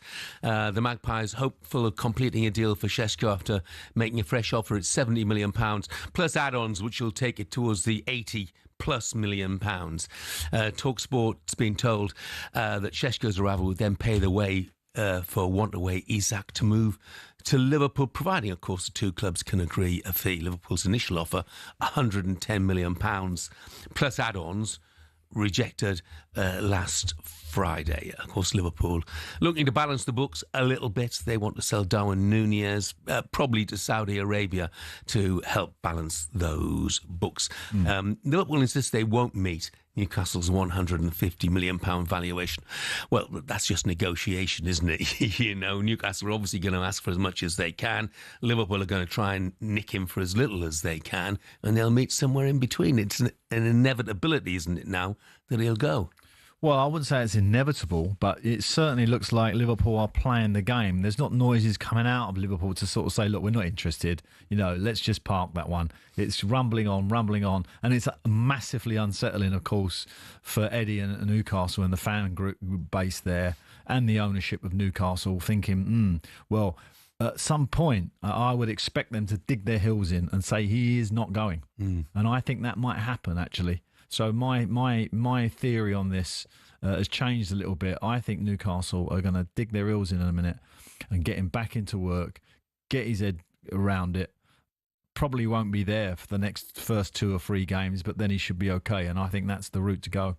It's difficult from a player's perspective, though, isn't it? Once your head has been turned, once that little seed of thought is in your mind, how do you then put that out of your mind and get on with your day job? Well, I had it with Yohan Cabaye there. I think Arsenal come in for him, and we didn't accept the bid, and he was on the verge of going on strike. Was very, very difficult. Didn't want to play, etc., etc. This was in a mid-season window, the January window, so it does make it really, really difficult.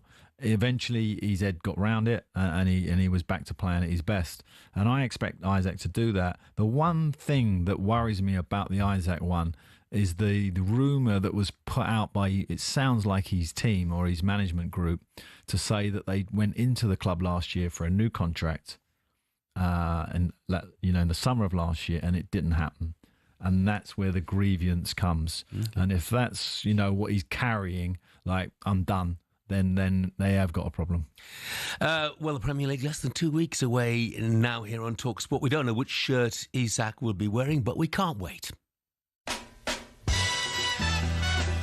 Premier League title is coming back to Anfield after a 5-year absence. Now you know how special of a club it is. Now you're part of the history as well. Ball into the feet, Marino, Saka! 1-0 Arsenal! No more than they deserve. We have brought the club into a position, into a place that next season you have to win a major trophy. Marmoush coming forward, shooting from the edge of the area, scores a wonderful goal. Oh, it's about 30 yards from goal. Gonna pull the trigger now and finds the bottom corner. Alexander Isak. We are being the worst team, maybe, in history of Manchester United. Tottenham end the season 17th in the Premier League. It's low into the corner, and it is 7-0. Oh, the Premier League, we've missed you. The Premier League is back. It's live on talkSPORT next Friday night from Anfield as the champions Liverpool get us underway against Bournemouth. And as that game gets closer, it's got us thinking this morning about which players we're most excited to watch this season. So, Pards, we've been putting together a little 3-player list. Have you got 3 that you're really looking forward to seeing? Yeah, I have. Mine are Guy Carrez at Arsenal. I was always a big fan of his at Coventry. Couldn't quite understand why a Premier League club didn't take him. He went to Sporting Lisbon, ripped it up. And us Arsenal fans, all their websites, all those fan forums, etc., etc. We must get a number 9. Well, we've got the number 9. So he has to deliver, and Arsenal have to deliver. And interesting, just that little clip that we heard there of the manager saying it's time for a major trophy. And I genuinely am excited to see how he fits into that Arsenal team. He's a robust type of striker, like an Alan Shearer type of striker. So I'm looking forward to him. Do you want to give me others? Or are you going to bounce your one first? You give me your 3. Okay, and then I've got Pedro and Colwill at Chelsea. Yeah. Will they be the Drogba and Terry that Chelsea really want? Interesting. Because I thought Colwill was brilliant in that tournament, the World Club Championship. One of the major reasons they won it, and I thought if Chelsea are going to have a great season, I think he has to have a great season and be the leader at the back. So they're a couple at Chelsea, and the one, and this is some good news for my old friends at Newcastle, the fans there. They have the fastest player in the Premier League in Alanga now in the camp, and it'd be interesting to see how he performs week in, week out up there at St James's. I'm looking forward to that. I like him a lot, and I love his attitude as well. Absolutely brilliant. My 3, no surprises really. Florian Wirtz. Yeah. Xabi Alonso called him a top talent. And he mentioned him in the same breath as Lionel Messi. Hansi Flick says he's the full package. And even more importantly, Rob Palmer, my old mate at Sky, who's commentated on a lot of Spanish football, says he's up there with the very best in the world. So looking forward to seeing Florian Wirtz. Manchester United, I'm going to do what you did, actually. I'm going to pick 2 at Manchester United. Cunha, who I think is a sort of mercurial talent. And I'll be really interested to see how he is on that biggest of stages. But also Amad Diallo, who was a shining light, really, in the gloomy Manchester United season. Great young player. Yeah, fantastic. I mean, he got 11 goals in all competitions, playing from a wide position. Hoyland only got 10 and Xerxes 7, and that was in a team that was having a miserable season. And I'm going to pick one left-wing one here, really. A lot of people won't know anything about at present. I think they will know about him this season, though. And that's Josh King at Fulham. I think he's a kid who could make a real breakthrough. He's 18 years of age, 8 Premier League appearances, but only one of those has been a start. It was against Southampton last season. And he played for an hour, and my word, he was impressive. And I can see Marco Silva giving him some opportunities this season. And a bit like Tyler Dibbling burst on the scene, for Southampton last season. I could see Josh King tip doing that. Burst in honour. Yeah, well, a bit. I'll also tell you what, look out for one more, and that's Harry Howell, kid down at Brighton. He's 17. He made his debut at home to Liverpool in May. And my word, he comes from good stock because he's one of the Hinchelwoods, if you like. Jack Hinchelwood the regime is his cousin. I mean, they all go on to become professional footballers, don't they? And Harry Howell, right that family. The latest one. So I'll be interested to see how he does as well. But Josh King at Fulham, And you know what? With the World Cup coming up, it'll be interesting to see which young players burst through and get into that squad that, from where we are sitting right now. Which is one of the reasons that Harvey Elliott needs to find a club where he's going to be playing week in and week out. Yeah. Right, let's take a look at the next hour of the show with benchmarks. Superstar Breakfast preview on talkSPORT with Benchmarks Kitchens and Joinery. Get trade prices on kitchens to suit all styles and budgets at Benchmarks. At 9 o'clock, we'll be taking your calls, 03717223344. Does more need to be done to protect clubs lower down the football leagues? We love Morecambe when they cause an FA Cup upset, so why is more attention not paid to them when they're in need of help? We campaigned for the pyramid during the so-called Super League plans. Why don't we campaign more to save the lower league clubs? The former Morecambe striker Kevin Ellison definitely thinks more needs to be done. It's a shambles in it, mate. If you look at it, and as you've just been saying, then how owners like this get put in charge of football clubs, it's heartbreaking. 03717223344 to have your say. That was our breakfast preview with Benchmarks. Superstar Breakfast preview on talkSPORT with Travis Perkins. With 250 hire branches nationwide, it's easy to hire at Travis Perkins.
Very good morning to you. This is talkSPORT Breakfast. I'm Jeff Stelling. Alan Pardew is with me as well. Texans, not just football clubs in turmoil. Look at Salford Red Devils in the Betfred Super League. Not long ago, they were one of the most financially stable sides in the Rugby League. Now they are on the brink of extinction. Players and staff are facing late payments almost every month. Yeah, it's another team with big problems. I think they fielded an academy side the other day, and they leaked something like 74 points, but at least they got a team out on the pitch. This is Greg in Colchester says it's a crying shame and total embarrassment for our sport. It's crazy that this is allowed to happen. Greg is talking about rugby league, of course. Some of the other headlines you're waking up to this morning: Liverpool youngster Rio Ngumoha, do beg his pardon, I knew I was going to get that wrong. Rio Ngumoha, it is a tough one. But if he makes the progress that we imagine he will make, it will become easy. Then we'll be saying it very naturally in the years to come. He maintained his impressive pre-season form by opening the scoring within 2 minutes of his Anfield debut in one of two friendlies taking place there yesterday. Rangers manager Russell Martins tried to clear up his post-match comments where he hammered his own players by saying, I think they know that it all came from a place of love and care for them. And I knew he'd have to backtrack on that one. Yeah. And after 7 weeks of thrilling test match cricket between India and England, two-time Ashes winner Steve Harmison reckons football could learn a thing or two from it. It's an entertainment game. It's an entertainment business. I think football could learn a lot from the way cricket's transformed, because you watch some of the football matches now. The ball's in play for 52 minutes. It's going sideways and backwards. The two centre-halves are passing it more than anybody else and the goalkeeper. And you're thinking, well, tickets cost a lot of money. You've got £100 million centre forward on the field. If you feed him, you'll score. So football could take a little bit of a leaf out of cricket's book. The shorter format has helped the game. It's also helped bowlers, because the bowlers have had to redevelop their game into have more skill sets. So I think the game's a lot better because now it's a lot faster. Yeah, that's right, Harvey. Football can learn a lot from cricket, 10 minutes before the end of a match, just take the players off the field and tell the supporters to come back the next day. How about that? Yeah. I like Harvey a lot, but I'm not sure about that. And when he talks the short form of the game, we certainly don't want that anywhere near English football, that is for sure. Right now, we said there's more to bring you on the Alexander Isak saga. For goodness sake, I'm not a Newcastle fan. I do a bit of a passion for the Wombs as a North East club, but I wish this was just all done and dusted, because it seems to have gone on forever. Let's find how close it is to being done and dusted by heading straight to our chief football correspondent, Alex Crook. Morning, Crookie. Good morning, Jeff. Good morning, Pards. All right, Crookie. So, Crookie, come on. Is it almost over? Well, you never say never in this transfer window, do you? Because on Friday, certain outlets were reporting that Liverpool would walk away from their interest in Alexander Isak, having had an initial offer of more than £110 million rejected. I never really bought into that. I think it's all been about Newcastle looking to bring in a suitable replacement, and then negotiations would resume. We reported last night on talkSPORT that Newcastle have upped their offer to RB Leipzig for Benjamin Šeško. It's now a guaranteed £70 million plus add-ons. There seems to be optimism this morning that offer certainly will be accepted by Leipzig, and then of course it will be up to Šeško to decide if he wants to make the move to St James's Park. And if he does, I'm reporting this morning that Newcastle reluctantly would then be willing to cash in on Alexander Isak, assuming they can agree a deal with Liverpool. So good news, I guess, in one respect, that Newcastle are confident of signing Šeško, but bad news if you're a Newcastle fan, that I don't think he'll be coming in to play alongside Alexander Isak, but more to replace him. I've got a text in actually on that, Crookie, from Kessie, who's a Newcastle fan, who says, morning, Jeff. Eddie Howe is sitting down with Isak today to try and convince him to stay, and we're hearing that is now a big possibility. What do you make of that?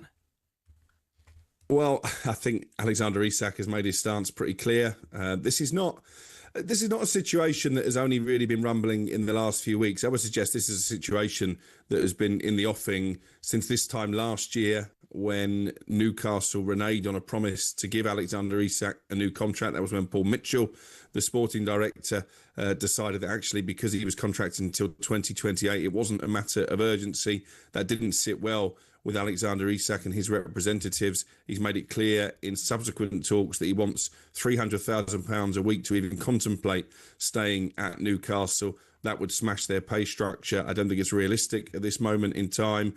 And once the champions come calling, it's pretty clear that Isak has had his head turned. Obviously, he stayed away from the training ground last week, didn't travel with the rest of his teammates for pre-season. I think it's going to be difficult for Eddie Howe to convince Isak to change his stance, to be honest. Yeah, and I think I'm right. Am I right in saying that Sesko bid is probably around the figure that they released as a clause when it's 70 million? I seem to fit in my mind, and I think if that gets agreed by the club, then there's a really interesting conversation between the agent, the player, and Eddie Howe, and that is Isak staying? Because if Isak is staying, then I can't see Sesko going there. Where is he going to play? Yeah. So, it as you say, the jigsaw is sort of forming, isn't it? Sesko to Newcastle, Isak to Liverpool looks very much on. So I get where you're coming with that. Who knows? I mean, if Sesko doesn't come, then Newcastle are in a real problem. If Šeško doesn't come, and obviously there's still the fear for Newcastle that Manchester United linger in the background, I don't think they can contemplate selling Isak. I think they want a like for like replacement. They're in talks with Brentford for Yohan Wissa as well. That may well happen because Brentford seem to be softening their stance on him being allowed to leave. But I think in reality, they probably need both Šeško and Wissa because, of course, they've already lost Callum Wilson. He's now a West Ham player.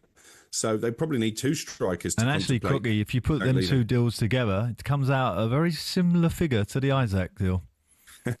Yeah, you're right, Pards. Good maths there. I think 40 million is what Brentford are looking for Wissa, although Newcastle would like to do it for cheaper, and 70 million, as you've mentioned already, for Šeško. The original bid from Liverpool was £110 million plus add-ons. It will get to above a British record fee, I think, above what Liverpool paid for Florian Wirtz. And we've spoken a lot about Newcastle and the ramifications for them. What about the ramifications for the rest of the Premier League? If all of a sudden you're looking at a Liverpool attack that includes Mo Salah, Alexander Isak, Ugo Ekitike, who they're very excited about, and Cody Gakpo, who scored so many goals last season as well. This is a very Newcastle-heavy segment, Crookie, but I have to mention that once again, Newcastle being linked, as they seem to have been linked with forever, with Mark Gahey. Yeah, I've not heard a great deal on that one this summer. I have to say, obviously, that they spent a lot of last summer courting him. Again, that was a deal that Paul Mitchell couldn't quite get over the line. He's no longer the sporting director, so maybe it can be rectified. But I think at the moment, Newcastle's main focus is on this Šeško deal, on signing Yohan Wissa. They probably do need strength in numbers at centre-back because Sven Botman, as much of a talent he is, obviously has picked up a lot of injuries. So it wouldn't surprise me if they're sniffing around Gay again. But as I say, I've not heard anything definitive on that as yet. Crookie, thank you very much indeed. Cheers, Crookie. Cheers, guys. 8:57, very nearly 8:58. Coming up, we've been asking the question all morning. What more needs to be done to help clubs like Sheffield Wednesday and Morecambe? Do all football fans need to work more to protect our clubs in the pyramid? 03717 223344 is the number to call us. We hear from a fan next who wants to change the structure of the lower leagues.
Cricket balls are red, baseballs are white, American footballs are brown, and tennis balls are yellow. We don't even think about it really, but the story behind the tennis ball is actually quite interesting and even involves Sir David Attenborough. I know. Well, here's the tale. Tennis is widely known to be a French sport. It dates back to the 12th century when people used handmade balls, and it was then called tenez, which is the verb to hold in French. And people used some pretty wacky material to make the balls with: cork, wool, chalk, animal fur, and even human hair. A few centuries on, Germany got dead into the tennis too, but wanted to make a few modifications to the ball to make it a bit more effective. Around this time, an American chemist had just created something called vulcanized rubber. Out of that, people started developing air-filled rubber balls, which were properly bouncy, but either red or grey in colour. These were manufactured in Melton Mowbray. That's right, the home of the pork pie. One problem, the balls kept on breaking on impacts with the racket. The call of "new balls please" seemingly coming over every other point. Step forward English lawyer and tennis enthusiast John Moyer Heathcote, who suggested balls be covered in flannel to stop them from degrading. And thus the modern-day tennis ball was born. But these were white or black, so how did they become yellow? Well, in 1967, the controller of BBC Two, one Sir David Attenborough, decided the corporation should show Wimbledon on colour TV. He got his wish, and it was wide into people's homes across the country. The only sticking point, the white balls were nearly impossible to see on the screen. So the International Tennis Federation, sensing an opportunity, started developing a new ball that would be visible even without the need for 4K LED displays. Not that anyone had that in the late 60s. After rigorous testing, they came up with the colour optic yellow and decided every ball be coated in that colour from there on in. And there you have it. Tennis balls are yellow, all because Sir David Attenborough wanted to watch Wimbledon from the comforts of his own front room. You could say the ITF aced it.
Good morning. This is talkSPORT Breakfast at 3 minutes past 9. We're with Arnold Clark, of course. Build your own car deal online or with a few clicks. They make buying your next car easy. Alan Pardew's been with me for the last 3 hours. 1 hour to go, Pards into the home straight now. And the question we've been asking all morning, really, is should fans of all clubs, even the biggest of the big boys, should they be more concerned with what's going on at Morecambe and Sheffield Wednesday? Do we care enough until it actually happens to our own club? 03717 223344 is the number. Do give us a call.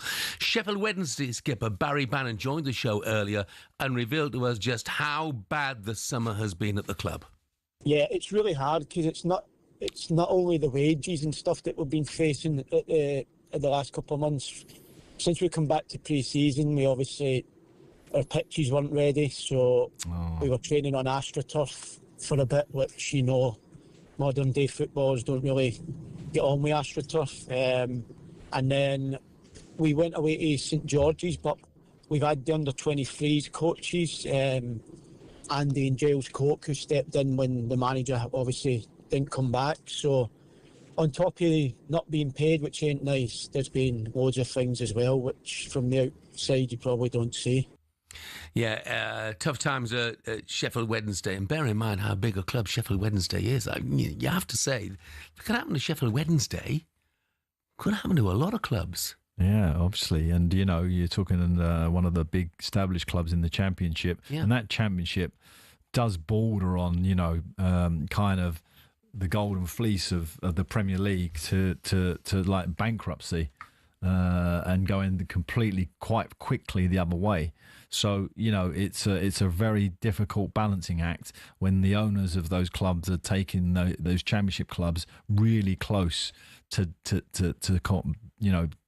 breaking, in terms of financially. So, and you give you a great example there, Barry, of like what day to day how it affects a football club, where you're not got the training pitches are not ready, your ground staff are not being paid, so the pitches are poor, people are demotivated and are around it. It's a knock on effect that that reflects in performances, unfortunately. Yeah, Barry, as you say, you mentioned the fact that it's not just the players not being paid. Obviously, it's like kitchen staff and ground staff, but they're still working, even though there's no money coming in, and they have mortgages to pay. And that's at a huge club. I mean, at a less big club, much less big club, one of the minnows of English football, if you like, I hope they're not offended by that. We heard from the Morecambe legend, Kevin Ellison. He didn't hold back on the state of his former club. Oh, it's a shambles, in it, mate. If you look at it, and as you've just been saying, then how like owners like this get put in charge of football clubs, it's heartbreaking. You see so many people, as you say, it's just not the players who are affected with wages and stuff like that. It's a community, it's the whole town. There's people there who got bills to pay, who work at the football club.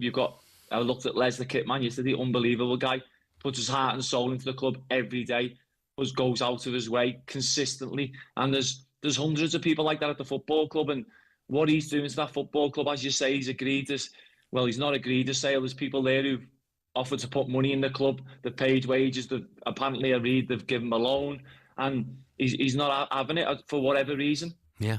The man he's talking about there is the owner, Jason Whittingham, who's also involved with Worcester Warriors, the former Rugby Union Premier League side, when they went into administration.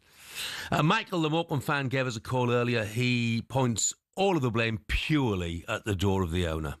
It's not a badly run club. It hasn't been a badly run club. It loses money over the years, but every football club does. Morecambe probably loses the least amount of money. The only reason that the club is in the state that it is in is because of Jason Whittingham. If he was to sell the club, how good Punjab Warriors are, who knows, but they claim to have an offer on the table that can clear all debts, clear everything, and put the club on a stable footing. And all it needs is a signature. I don't know how, when somebody owns a football club, how you can force them to sell, but the EFL managed to do that at Reading, didn't they?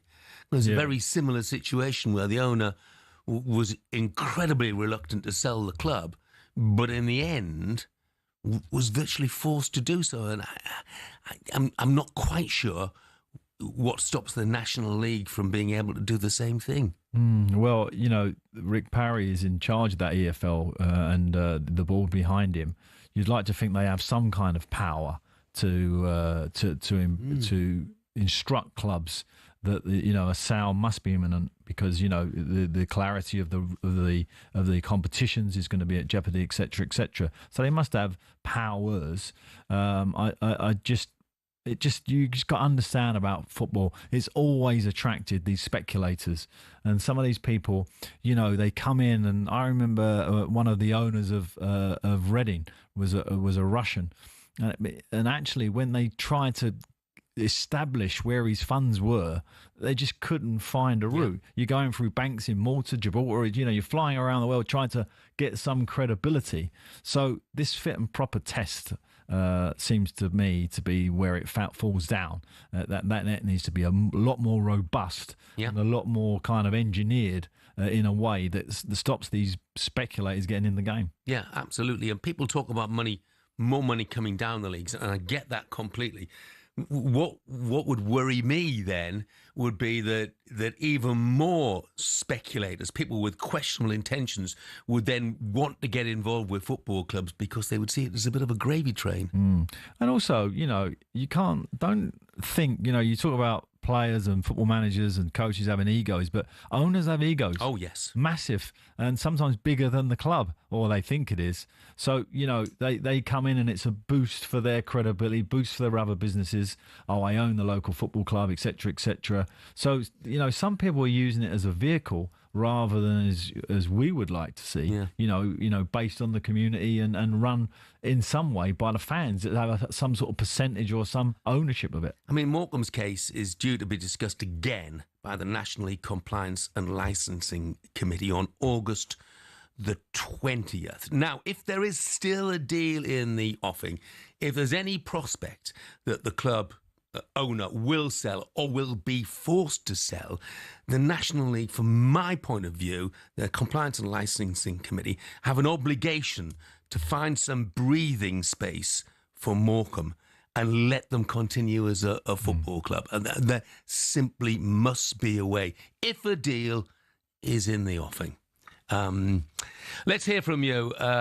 Do we care enough about what actually happens to clubs like Morecambe and Sheffield Wednesday? Let's head to some of the phone lines. Stuart's an Aston Villa fan, wants to have his say. Morning, Stuart. Morning, Jeff. Morning, Alan. Great show again this morning. Thank you. Yeah, it's just really, I've been thinking about this for a long time, and I've spoken to a lot of people, chewing their ears, especially my dad, about the restructure of the actual league format. With all this money that's in the game, it seems to only be in one area, which is the Premier League. So for me, it's looking at League One and League Two. Why can't we go to a League One North, League One South? Most people in them divisions, most fans in them divisions, are normally local people supporting their local team. I wouldn't have thought there's many people in Southampton that support Port Vale, for instance.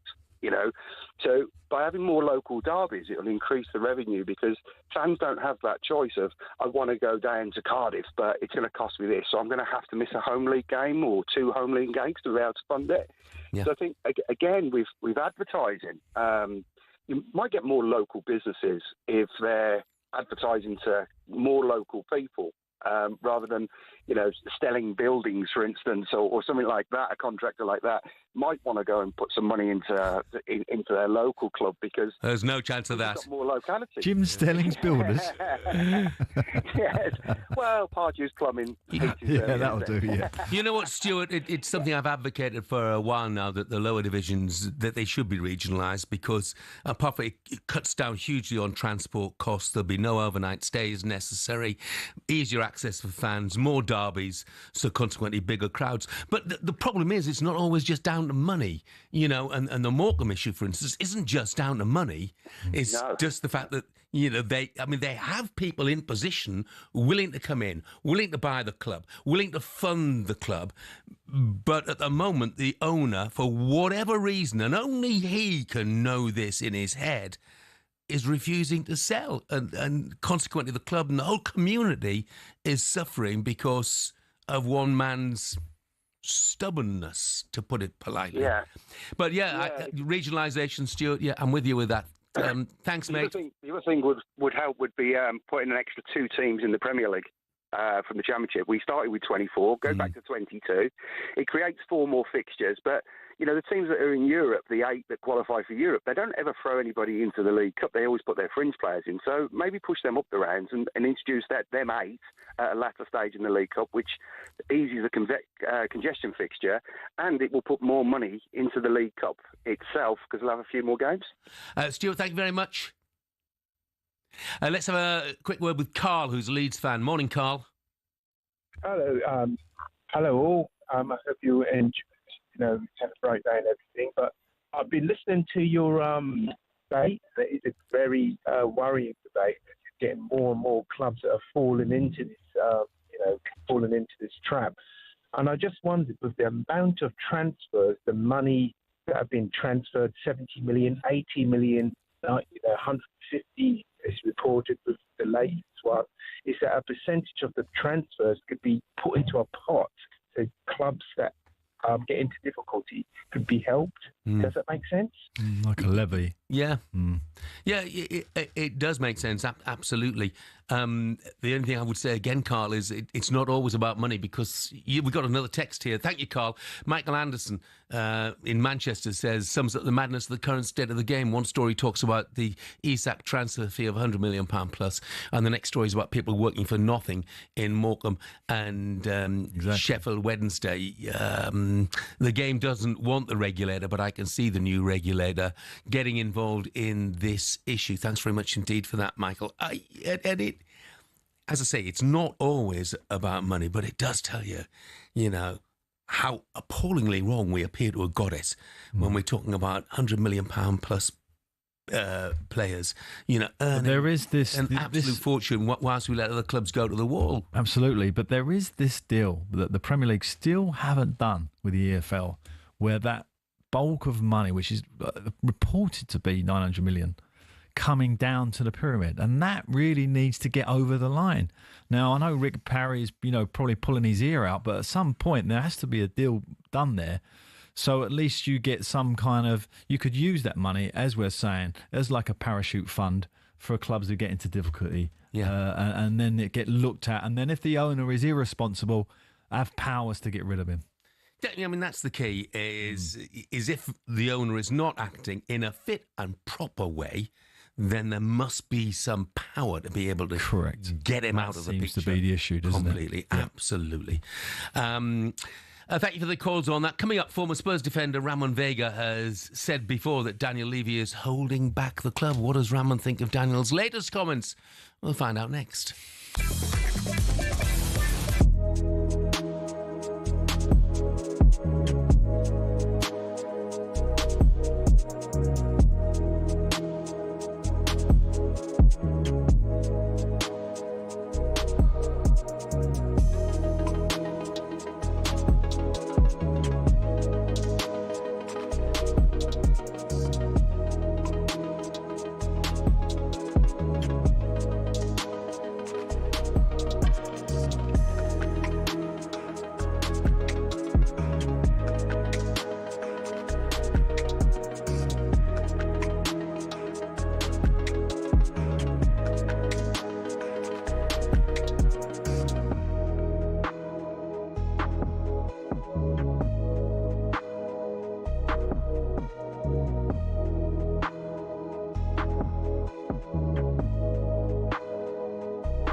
Good morning to you. It is 9:20 on Tuesday, August the 5th. This is talkSPORT Breakfast. I'm Stelling. Alan Pardew is with me. As you may be aware, Tottenham chairman Daniel Levy's done an in-depth interview with Gary Neville on the Overlap podcast discussing all things Spurs. Levy claimed his achievements at Tottenham will only be appreciated once he leaves the club. Let's have a listen.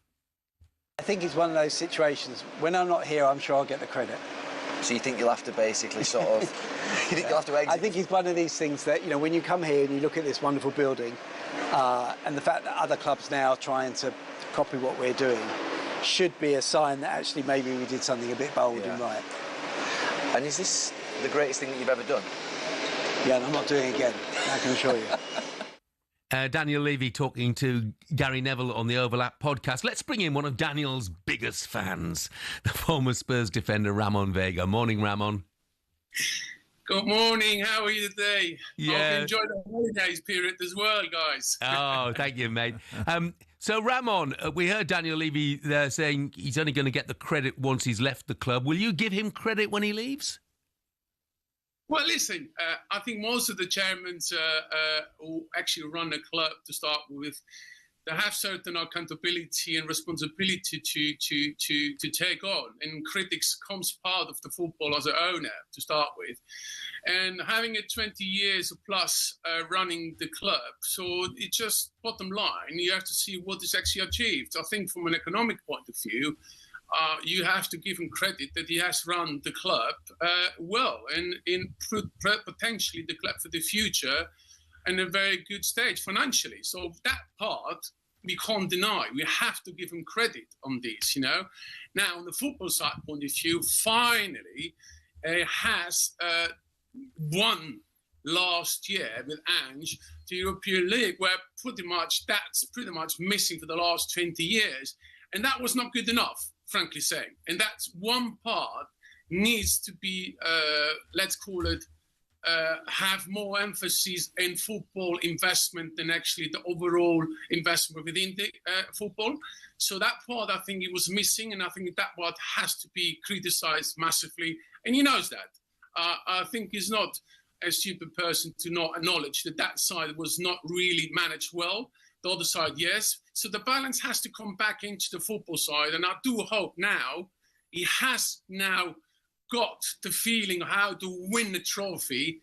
And that's one of the major things the fans want. Trophy is one of the most best things you can give to a club. And that has a legacy. And that one last year will have hopefully enormous legacy, but not just short term. I hope for the next 3 to 4 or 5 years, they win more. Yeah, and I mean, obviously he's made a difficult call in moving Ange on after winning that trophy, and now you have Thomas Frank in there, which I think is a great signing. I just think, Ramon, that, you know, when I speak to Spurs fans, it's the recruitment of players at the real highest level, like the Wirtz level that Liverpool have just taken. That's where I think a lot of criticism lies. Daniel Levy, that he hasn't done someone big and bold like that. Would you agree? Absolutely, totally agree. Well, let's go a little bit step back in that point of view. I think what fans most frustration part of this year is, yes, they're really proud to have a lobby stadium there, but you're right. The whole recruitment philosophy within the club was a shamble. Simple as that. It's absolutely not acceptable for a club like that. Because if you look at it, what they invested in terms of the stadiums, training facilities, etc., the football side has not been given any attention whatsoever. Yes, the philosophy, you have young, talented players and then potentially selling it. Is it a good philosophy? Yes, it's an acceptable, responsible, sustainable philosophy, but a club like Tottenham has to go both in that as well. It has to be a balance of say, are we going to be very competitive? That means to have to have bold transfer, good quality transfer in terms of striker. At this point of view, we might most likely need to have a midfield with Maddison be injured. And this is one of the major issues we had last year.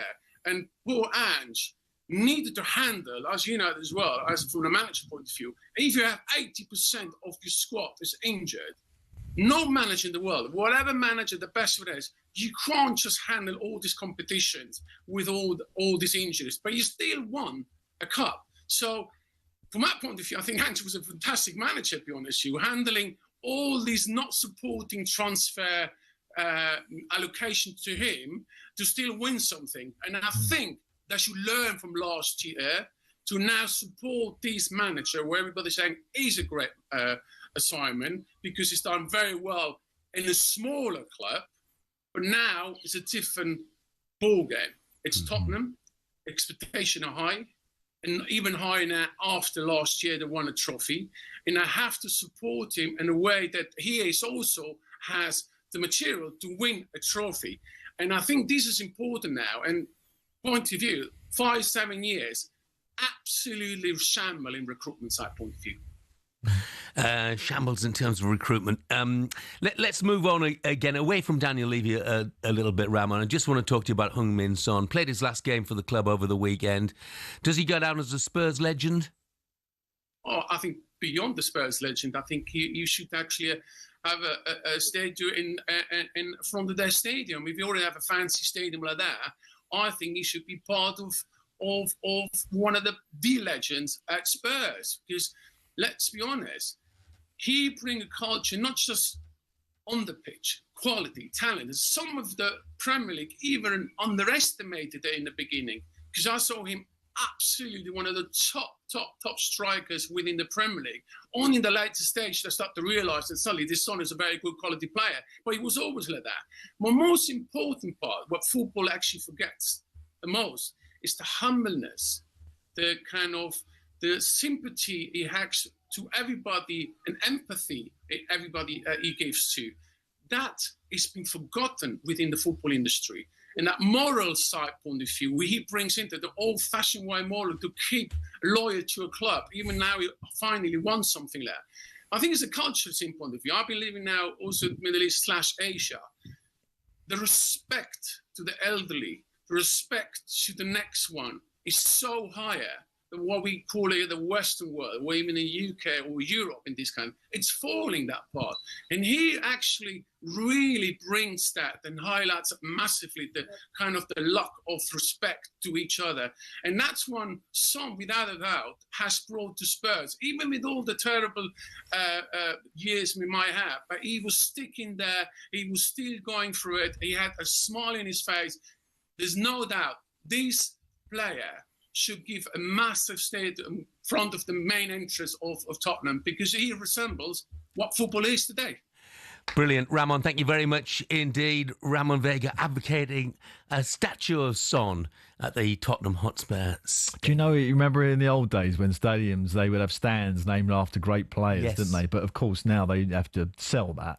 So I'm guessing that, maybe Daniel Levy will name a cafe or something after him, or one of the bars. Yeah. Son Bar. Yeah. Shearer Bar we have at Newcastle. I think that's probably still there. Yeah. Oh, a statue would fit quite nicely, though, wouldn't it? Into the outside the Tottenham Hotspur. No, he's been brilliant for Spurs. And actually, on my show on Sunday nights, Madge done a musical link. It was brilliant. So if you go on, I think it's on the talkSPORT website. Go and listen to it. It's absolutely brilliant. Arwen's a Liverpool fan, and he says, Jeff and Alan, I'd rather a centre-back and a defensive midfielder signed before we sign Alexander Isak. Interesting, different take on events at Anfield and St James's Park today, where we're hearing Alexander Isak is getting closer and closer to agreeing a move, and that Newcastle United will replace him with Benjamin Šeško. It is 9:29.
Shin pads are a footballer's best friend. Even if players like Jack Grealish do wear such small ones you can barely even see them.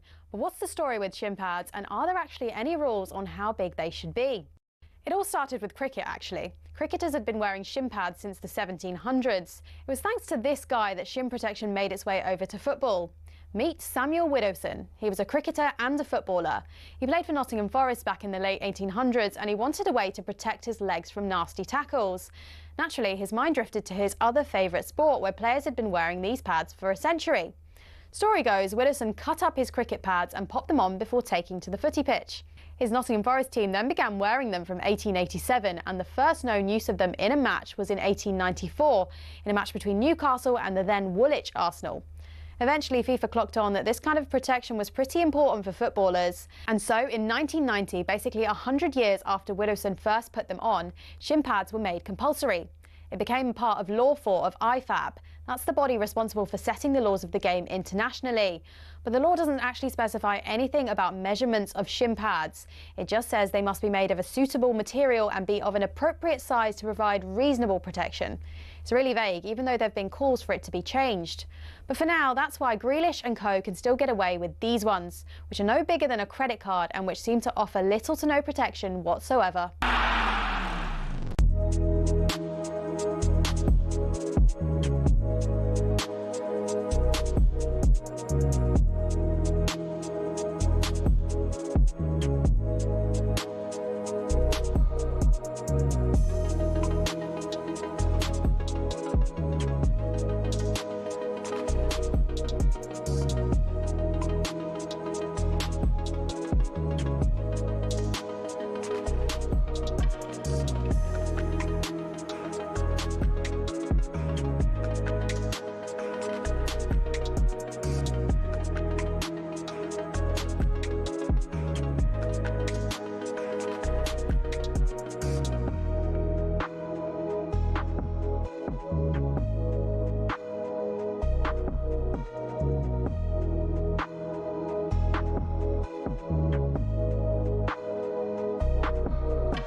Good morning, 9:34. Hope you're having a good day so far. This is talkSPORT Breakfast with Arnold Clark. Get the UK's best used car deals guaranteed. I'm Jeff Stelling. Alan Pardew is with me for the next half hour or so. We've been talking about Morecambe and Sheffield Wednesday a lot this morning and getting the views of football fans and whether, as a footballing collective, we can do more to protect clubs. Rob is a Liverpool fan and wants to have his say. Morning, Rob. Morning, gents. How are we doing? Yeah, we're doing fine. So what can we do to save the Morecambes of this world?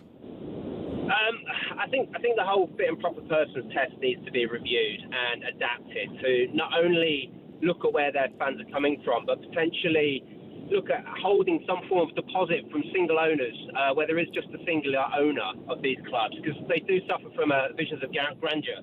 And roll the dice with these clubs. And one of my best friends is a Sheffield Wednesday fan, and he's going to be going through the mill at the moment. And if we could hold some form of deposit, which is a multiplication of the club's expenditure of X amount of months, so that if worst case did happen, that the club has still got an element of funds to be able to keep operating in the short term while they review ownership models and so forth. I just think that just not having that safety net is just asking for trouble. Rob, it's a really good point. Thank you very much indeed for that. Let's hear from Paul, who's a Spurs fan. Morning, Paul. Morning, Jeff. Morning, Alan. Morning, Paul. So what do you make of it all? Well, it's just picking up on the point that Alan's been sort of talking about the Premier League needing to front up and support the EFL.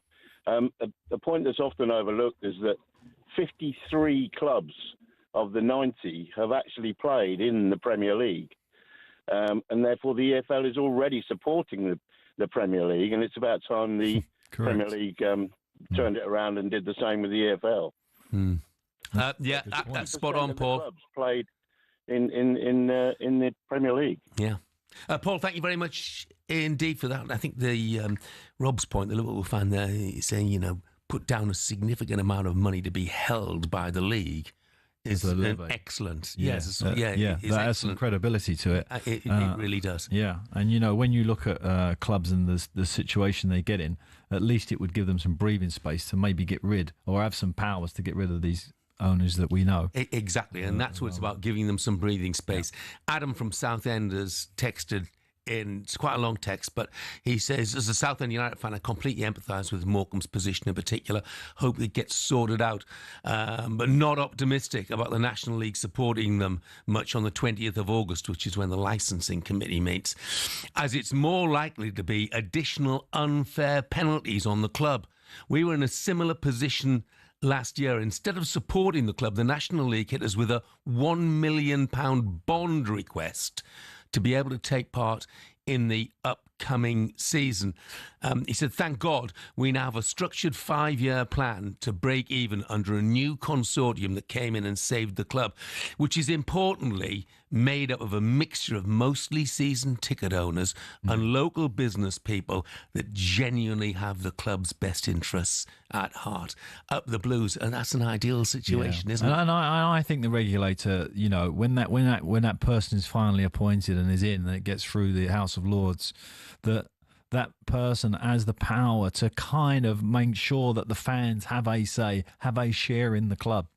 And some of the models, like we're talking about there with Southend with the fan base, even Crystal Palace, who had obviously won the FA Cup last year, that was bought by a fans group. Steve Parish was part of the supporters group that bought the football club, and look where they are now. So, if it's done and the enthusiasm and the love is there, it's amazing what you can achieve. And Wimbledon, another club, owned really and truly by fans. So there's a few out there. Yeah. I mean, another club that's owned by fans is Exeter, and Greener's just texted in here and made a good point. He said, another thing to add to this story with small clubs struggling, doesn't help when the FA have pulled FA Cup replays. Small clubs survive on revenue from club replays. My club, Exeter, would have gone bust without the FA Cup replay with Manchester United. You are absolutely precisely right, Greeno. He says it's all about the Premier League clubs. They're not worried about the lower leagues. It is 9:39. Right, we move on to the sad news that reached us yesterday over the passing of James Whale after his long battle with cancer. James was a broadcasting giant here on talkSPORT and at Talk Radio, as well as a number of other broadcasters. He began his career in the early 1970s at Metro Radio, actually, in the Northeast, and he pioneered a new kind of radio and quickly became a cultural phenomenon. After launching his charity Kidney Cancer UK, and many decades of broadcasting, James was awarded the MBE in the New Year's Honours List of 2024. Joining us now is a man whose voice, like James, has dominated the airways over the years. Alan Brazil is with us to pay tribute to the life and career of James Whale. Morning, Al. Morning, Jeff. Morning, Alan. Very, very sad. Oh, well, look, we knew James was badly ill. We knew he was really struggling, fighting. But when you hear the sad news, it's heartbreaking, really. Yeah. He broke the mould, really, as a broadcaster, didn't he? I remember back in the 70s when he started on Metro Radio as a late-night shock jock, if you like. He was completely different to anybody we'd ever heard before. Without a doubt. And I remember him watching on telly as well, James.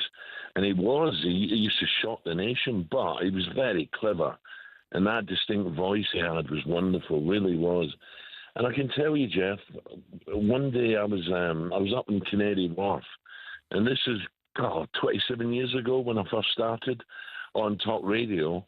And James rang me up out of the blue, and I used to listen to him. I used to do a little bit on, television up in Leeds, and I used to come back in the car with a driver and have him on. He was great fun. Now and again, I'd ring in and have a laugh.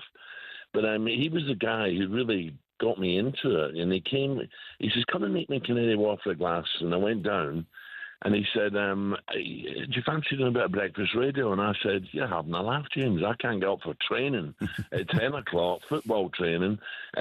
What time? He went, 6 a.m. I went, no chance. And he ended up talking about money and how much you can earn. I thought, I'll set the alarm. I'll try it. And that's how it all started, really, James. I ended up buying an apartment down there that day as well. So clearly the wine was flowing. But there was just something about him. And then when a few years ago, you hear he's struggling, you thought, oh my God, it's just happening to too many people we know, Jeff and Alan. People in football, people in broadcasting. It's so sad, really. And when it eventually hits you, James is gone. I felt literally sick, to be honest. Mm. I mean, look, he was certainly in radio terms, he was no nonsense, wouldn't tolerate fools gladly. That was his style. I think in person he was very, very different. But it was typical of the man, wasn't it, that he never gave up. He was broadcasting, he was on the airwaves pretty much to the end. Oh, I watched his interview the other day with Nigel Farage. Now, Nigel's not everyone's cup of tea, but that's what James could do. He could talk to anyone in whatever state he was in. He was very clever, very clever. And then Ash, his sidekick, what's Ash going to do now? Because he's a character in his own right. But I used to love listening at night, Jeff. At night, he was brilliant. The voice was so calm. And my late mother always said, oh, he's fantastic. It was just something about that voice. It was brilliant. As you say, he took no nonsense, absolutely no nonsense. He'd give it to them. Yeah. Alan, thank you very much indeed. It's a very sad occasion. Well said, Alan. Indeed. Cheers. Thank you for that tribute. You're welcome, guys. Have a great show. Thank you. Thank you.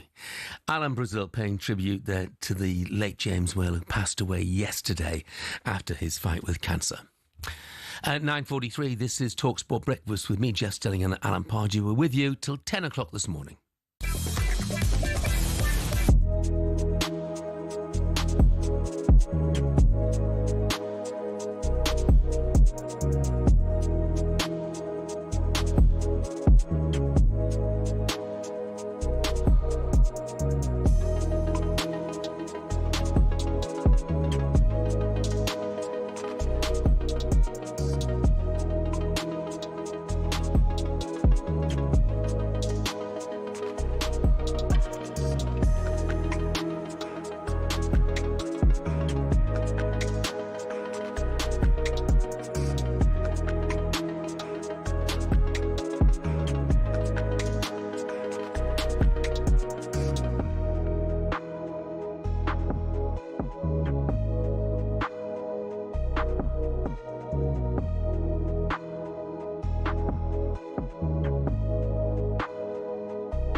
Very good morning to you. This is talkSPORT Breakfast. I'm Jeff Stelling.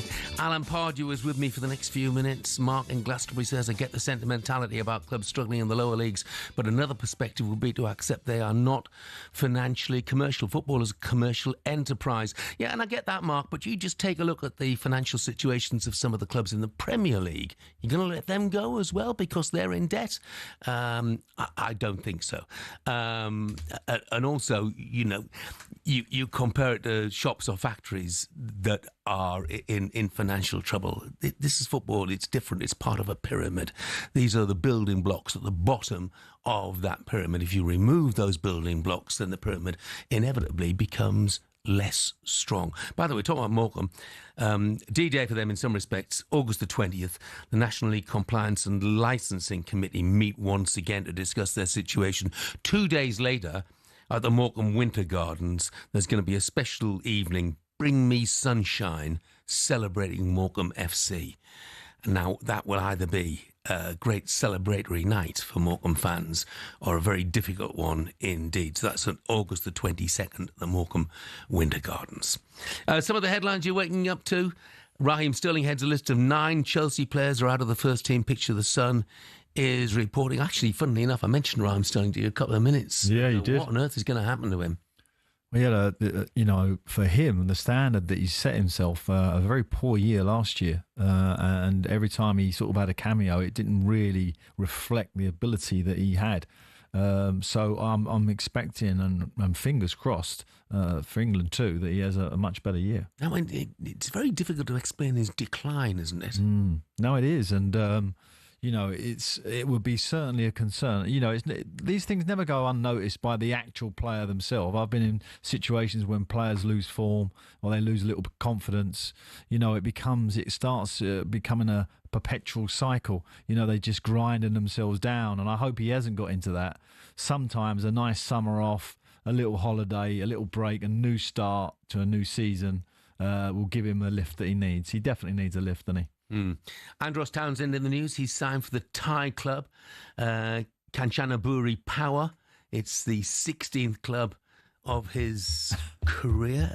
What can you tell us about Kanchanaburi Power then, Alan? I can't tell you nothing about the club. I can tell you something about the player because I had him. Yeah. I know he'll score an absolute worldie from about 35 yards for them at some point. Yeah, he definitely got that goal in. The Bournemouth probably one of the best goals ever in the Premier League against Manchester City. Do you remember? Oh yeah! Wow, what a goal that was! Yeah, I really enjoy watching. I've got to be brutally honest. Yeah, the Bournemouth goalkeeper Neto is on the verge of a move to Botafogo. Another one out of the door down at Bournemouth. Slightly concerning at the moment. A lot of people have been texting, by the way, saying, "Can we discuss Fulham and their lack of signings so far?" Yeah, it's interesting, isn't it? Yeah. So, you know, as I say, Fulham are a typical club that are waiting for all the balls to drop for the big clubs to see what's about on loan. You know, the Elliots of these worlds, you know, where are they going to go? And Fulham will be pitching in for those sort of players. A little bit of speculation as well, isn't there, about the future of Rodrigo Muniz and whether he might be. Yeah, and he was important for Fulham last year. You know, he coming in on, not playing every week, but when he did come in, he nicked important goals. Yeah. Good player, I like him. Yeah, I like him too. Newcastle are reportedly ready to reluctantly cash in on Alexander Isak if they land Benjamin Šeško. talkSPORT understands. The Magpies hopeful of completing a deal for Šeško after making a fresh offer of £70 million plus significant add-ons, which will take it over the £80 million or so. And just one more on the Sheffield Wednesday Morecambe thing. And Max has got it right because we had the text about clubs not being financially viable. Max says Sheffield Wednesday are financially viable. You know, they're averaging around 25,000 and their fans are paying as much to watch their team as some Premier League teams. And you're absolutely right. It's just a case of the owner will not sell for whatever reason. I mean, I think he's valued the club a hugely inflated amount. Right, to finish the show, a bit of fun. The Premier League is less than 2 weeks away, so it's time to send the hardest man we know, Alan Pardew, into war with him. This is Call of Parduty. Good God, y'all. What is it? Do you want a game of squash? And I was like, yeah, all day. Kept looking at him thinking, I'm sure he's heavier than that. They look like they've just stepped out of the Colosseum in Rome. Suddenly, the treatment room would get a little bit busier than normal. Oh, I'll bash him up on the squash court. Of course I am. Ridiculous. It was like man and boy on that court. Yeah, talking to Tuck, by the way, good to see that Troy Deeney's still going strong in Celebrity S. Yeah, I watched him the other day. Didn't look sorry. You fancy a go at that? Oh no, far too old for that. What, jumping off that into that sea and swimming 45 metres? No, I fancy that. He done well though, Troy. He certainly did. Right, Sergeant Allen, we've got you to put down the squash racket and assemble the troops. 4 battalions have been sent our way. Yep. We need to identify the most important soldier from each one to bring with us. So, we're looking for the most important player, first of all, for Arsenal this season. Well, I'll go back to what I said earlier, and this longing for this number 9 that's gone on at Arsenal for 18 months. They've now got him, Guy Carrez, and is he going to get that goal when it's 0-0? They're not playing well, Arsenal. They're away, I don't know, at Nottingham Forest or somewhere, and he just lifts it over the centre-half's head and smashes it in the corner, and they win 1-0. Because that is the difference between the points total that they're getting and the points total that a natural number 9 gets. So for me, he is very, very important for them this year if they're going to win the league. Important he gets off to a flying start. Yeah, but because of the way he is, the kind of all-action style, he presses well. I think the fans are going to take to him straight away. I don't think he'll have a problem. But as you say, you always need a goal. Oh, absolutely. Yeah. Strikers always need early goals, Yeah. don't they? Next up, the former rulers of the world, Manchester City. Who is their most important player for the new season?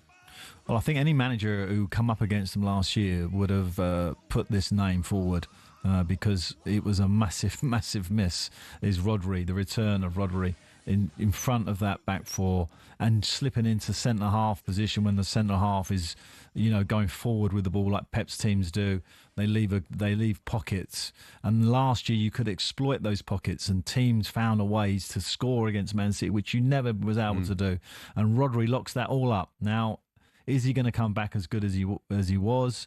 Is the team strong enough? I don't know, but I think he is absolutely essential for them. Yeah, key player for them. Yeah. I would add to that, by the way, Phil Foden. They need Phil Foden back at the levels that we know. Bit. Yeah, he got lost a little know bit. how good a player he is. World Cup year too. We need him. Absolutely. Next up, Aston Villa. Who would you say is their most important player? Well, interestingly, I'm going to say Ollie Watkins because there is speculation that Man United are still courting him, but when he got left out for Rashford, when Rashford was on loan last year in that big European game, I could see the pain in his face, and I don't know if that relationship will ever go back to what it was. I'm talking about the manager and Ollie Watkins. So if Ollie stays at Aston Villa, he's going to be essential that he gets his head on for the manager and gets back to his best because, he is, in my opinion, in the top 5 strikers in the Premier League. He's proven that. His record is outstanding. So I think Ollie, if he stays at Aston Villa, their most important player. They can't afford to lose him, can they? I don't think so. And, there's a lot of rumours about Aston Villa, about financially where they actually are. And another club that's been very, very quiet, it might be that they have to move him on. Goodness me, that would be a mega blow, wouldn't it, as far as Villa fans are concerned. Finally, the Bridge Battalion, that's Chelsea. Oh, well, you've got plenty of choice here, haven't you? Who's their most important player for the new season? Well, as I said, we talked earlier about our 3 players and Colwill, the centre-back. I just genuinely think they need a voice. And in that World Club Championship, I could see him kind of leading that back 4 a little bit, back 3 or whatever they're going to play. I'm sure they'll change the system. But you do need that centre-back who is man-mountain, who's going to deliver week in, week out. And I think there's a good chance he could be the man. And we saw in the Club World Cup once again, didn't we, the importance of Cole Palmer. Now, if he can maintain those standards throughout the entire season. But I don't think there's any worries about that kid. I think he's one of those players, a bit like Letizia, who's going to deliver absolute golden moments at the Bridge for the next 4 or 5 years, maybe longer, and certainly for England. It's just whether he has that consistency level that you would like to see of a player of that talent. There are times last year when he didn't get enough of the game, which was always a shame. Yeah. He's delivered one golden moment already. I'm talking about that bewildered look on his face when he saw Donald Trump on the podium as they collected the trophy in the States. It was wonderful. Yeah, his press is brilliant. You know, people ask him, they're always sort of, trying to find a question to kind of get him engaged, and he just palms it away. As if, he's an interviewer. I don't know what you mean. An interviewer's nightmare. Yeah, he's brilliant. I love him for that. He is absolutely brilliant. Al, enjoyed your company. You got a good day coming up? Yeah, a lazy day today. I'm gonna have to get some golf practice in. Got a big game next week. Oh wow, where at? My little group, the Survivors. We got a big the British Open. In terms of our friendship. Brilliant. Lazy day for me as well. And the reason for that is I'm back tomorrow. Can't believe it, Wednesday. I'm back on a Wednesday. Me and Andy Townsend from 6 tomorrow morning. Adi Oladipo and Simon Jordan coming next.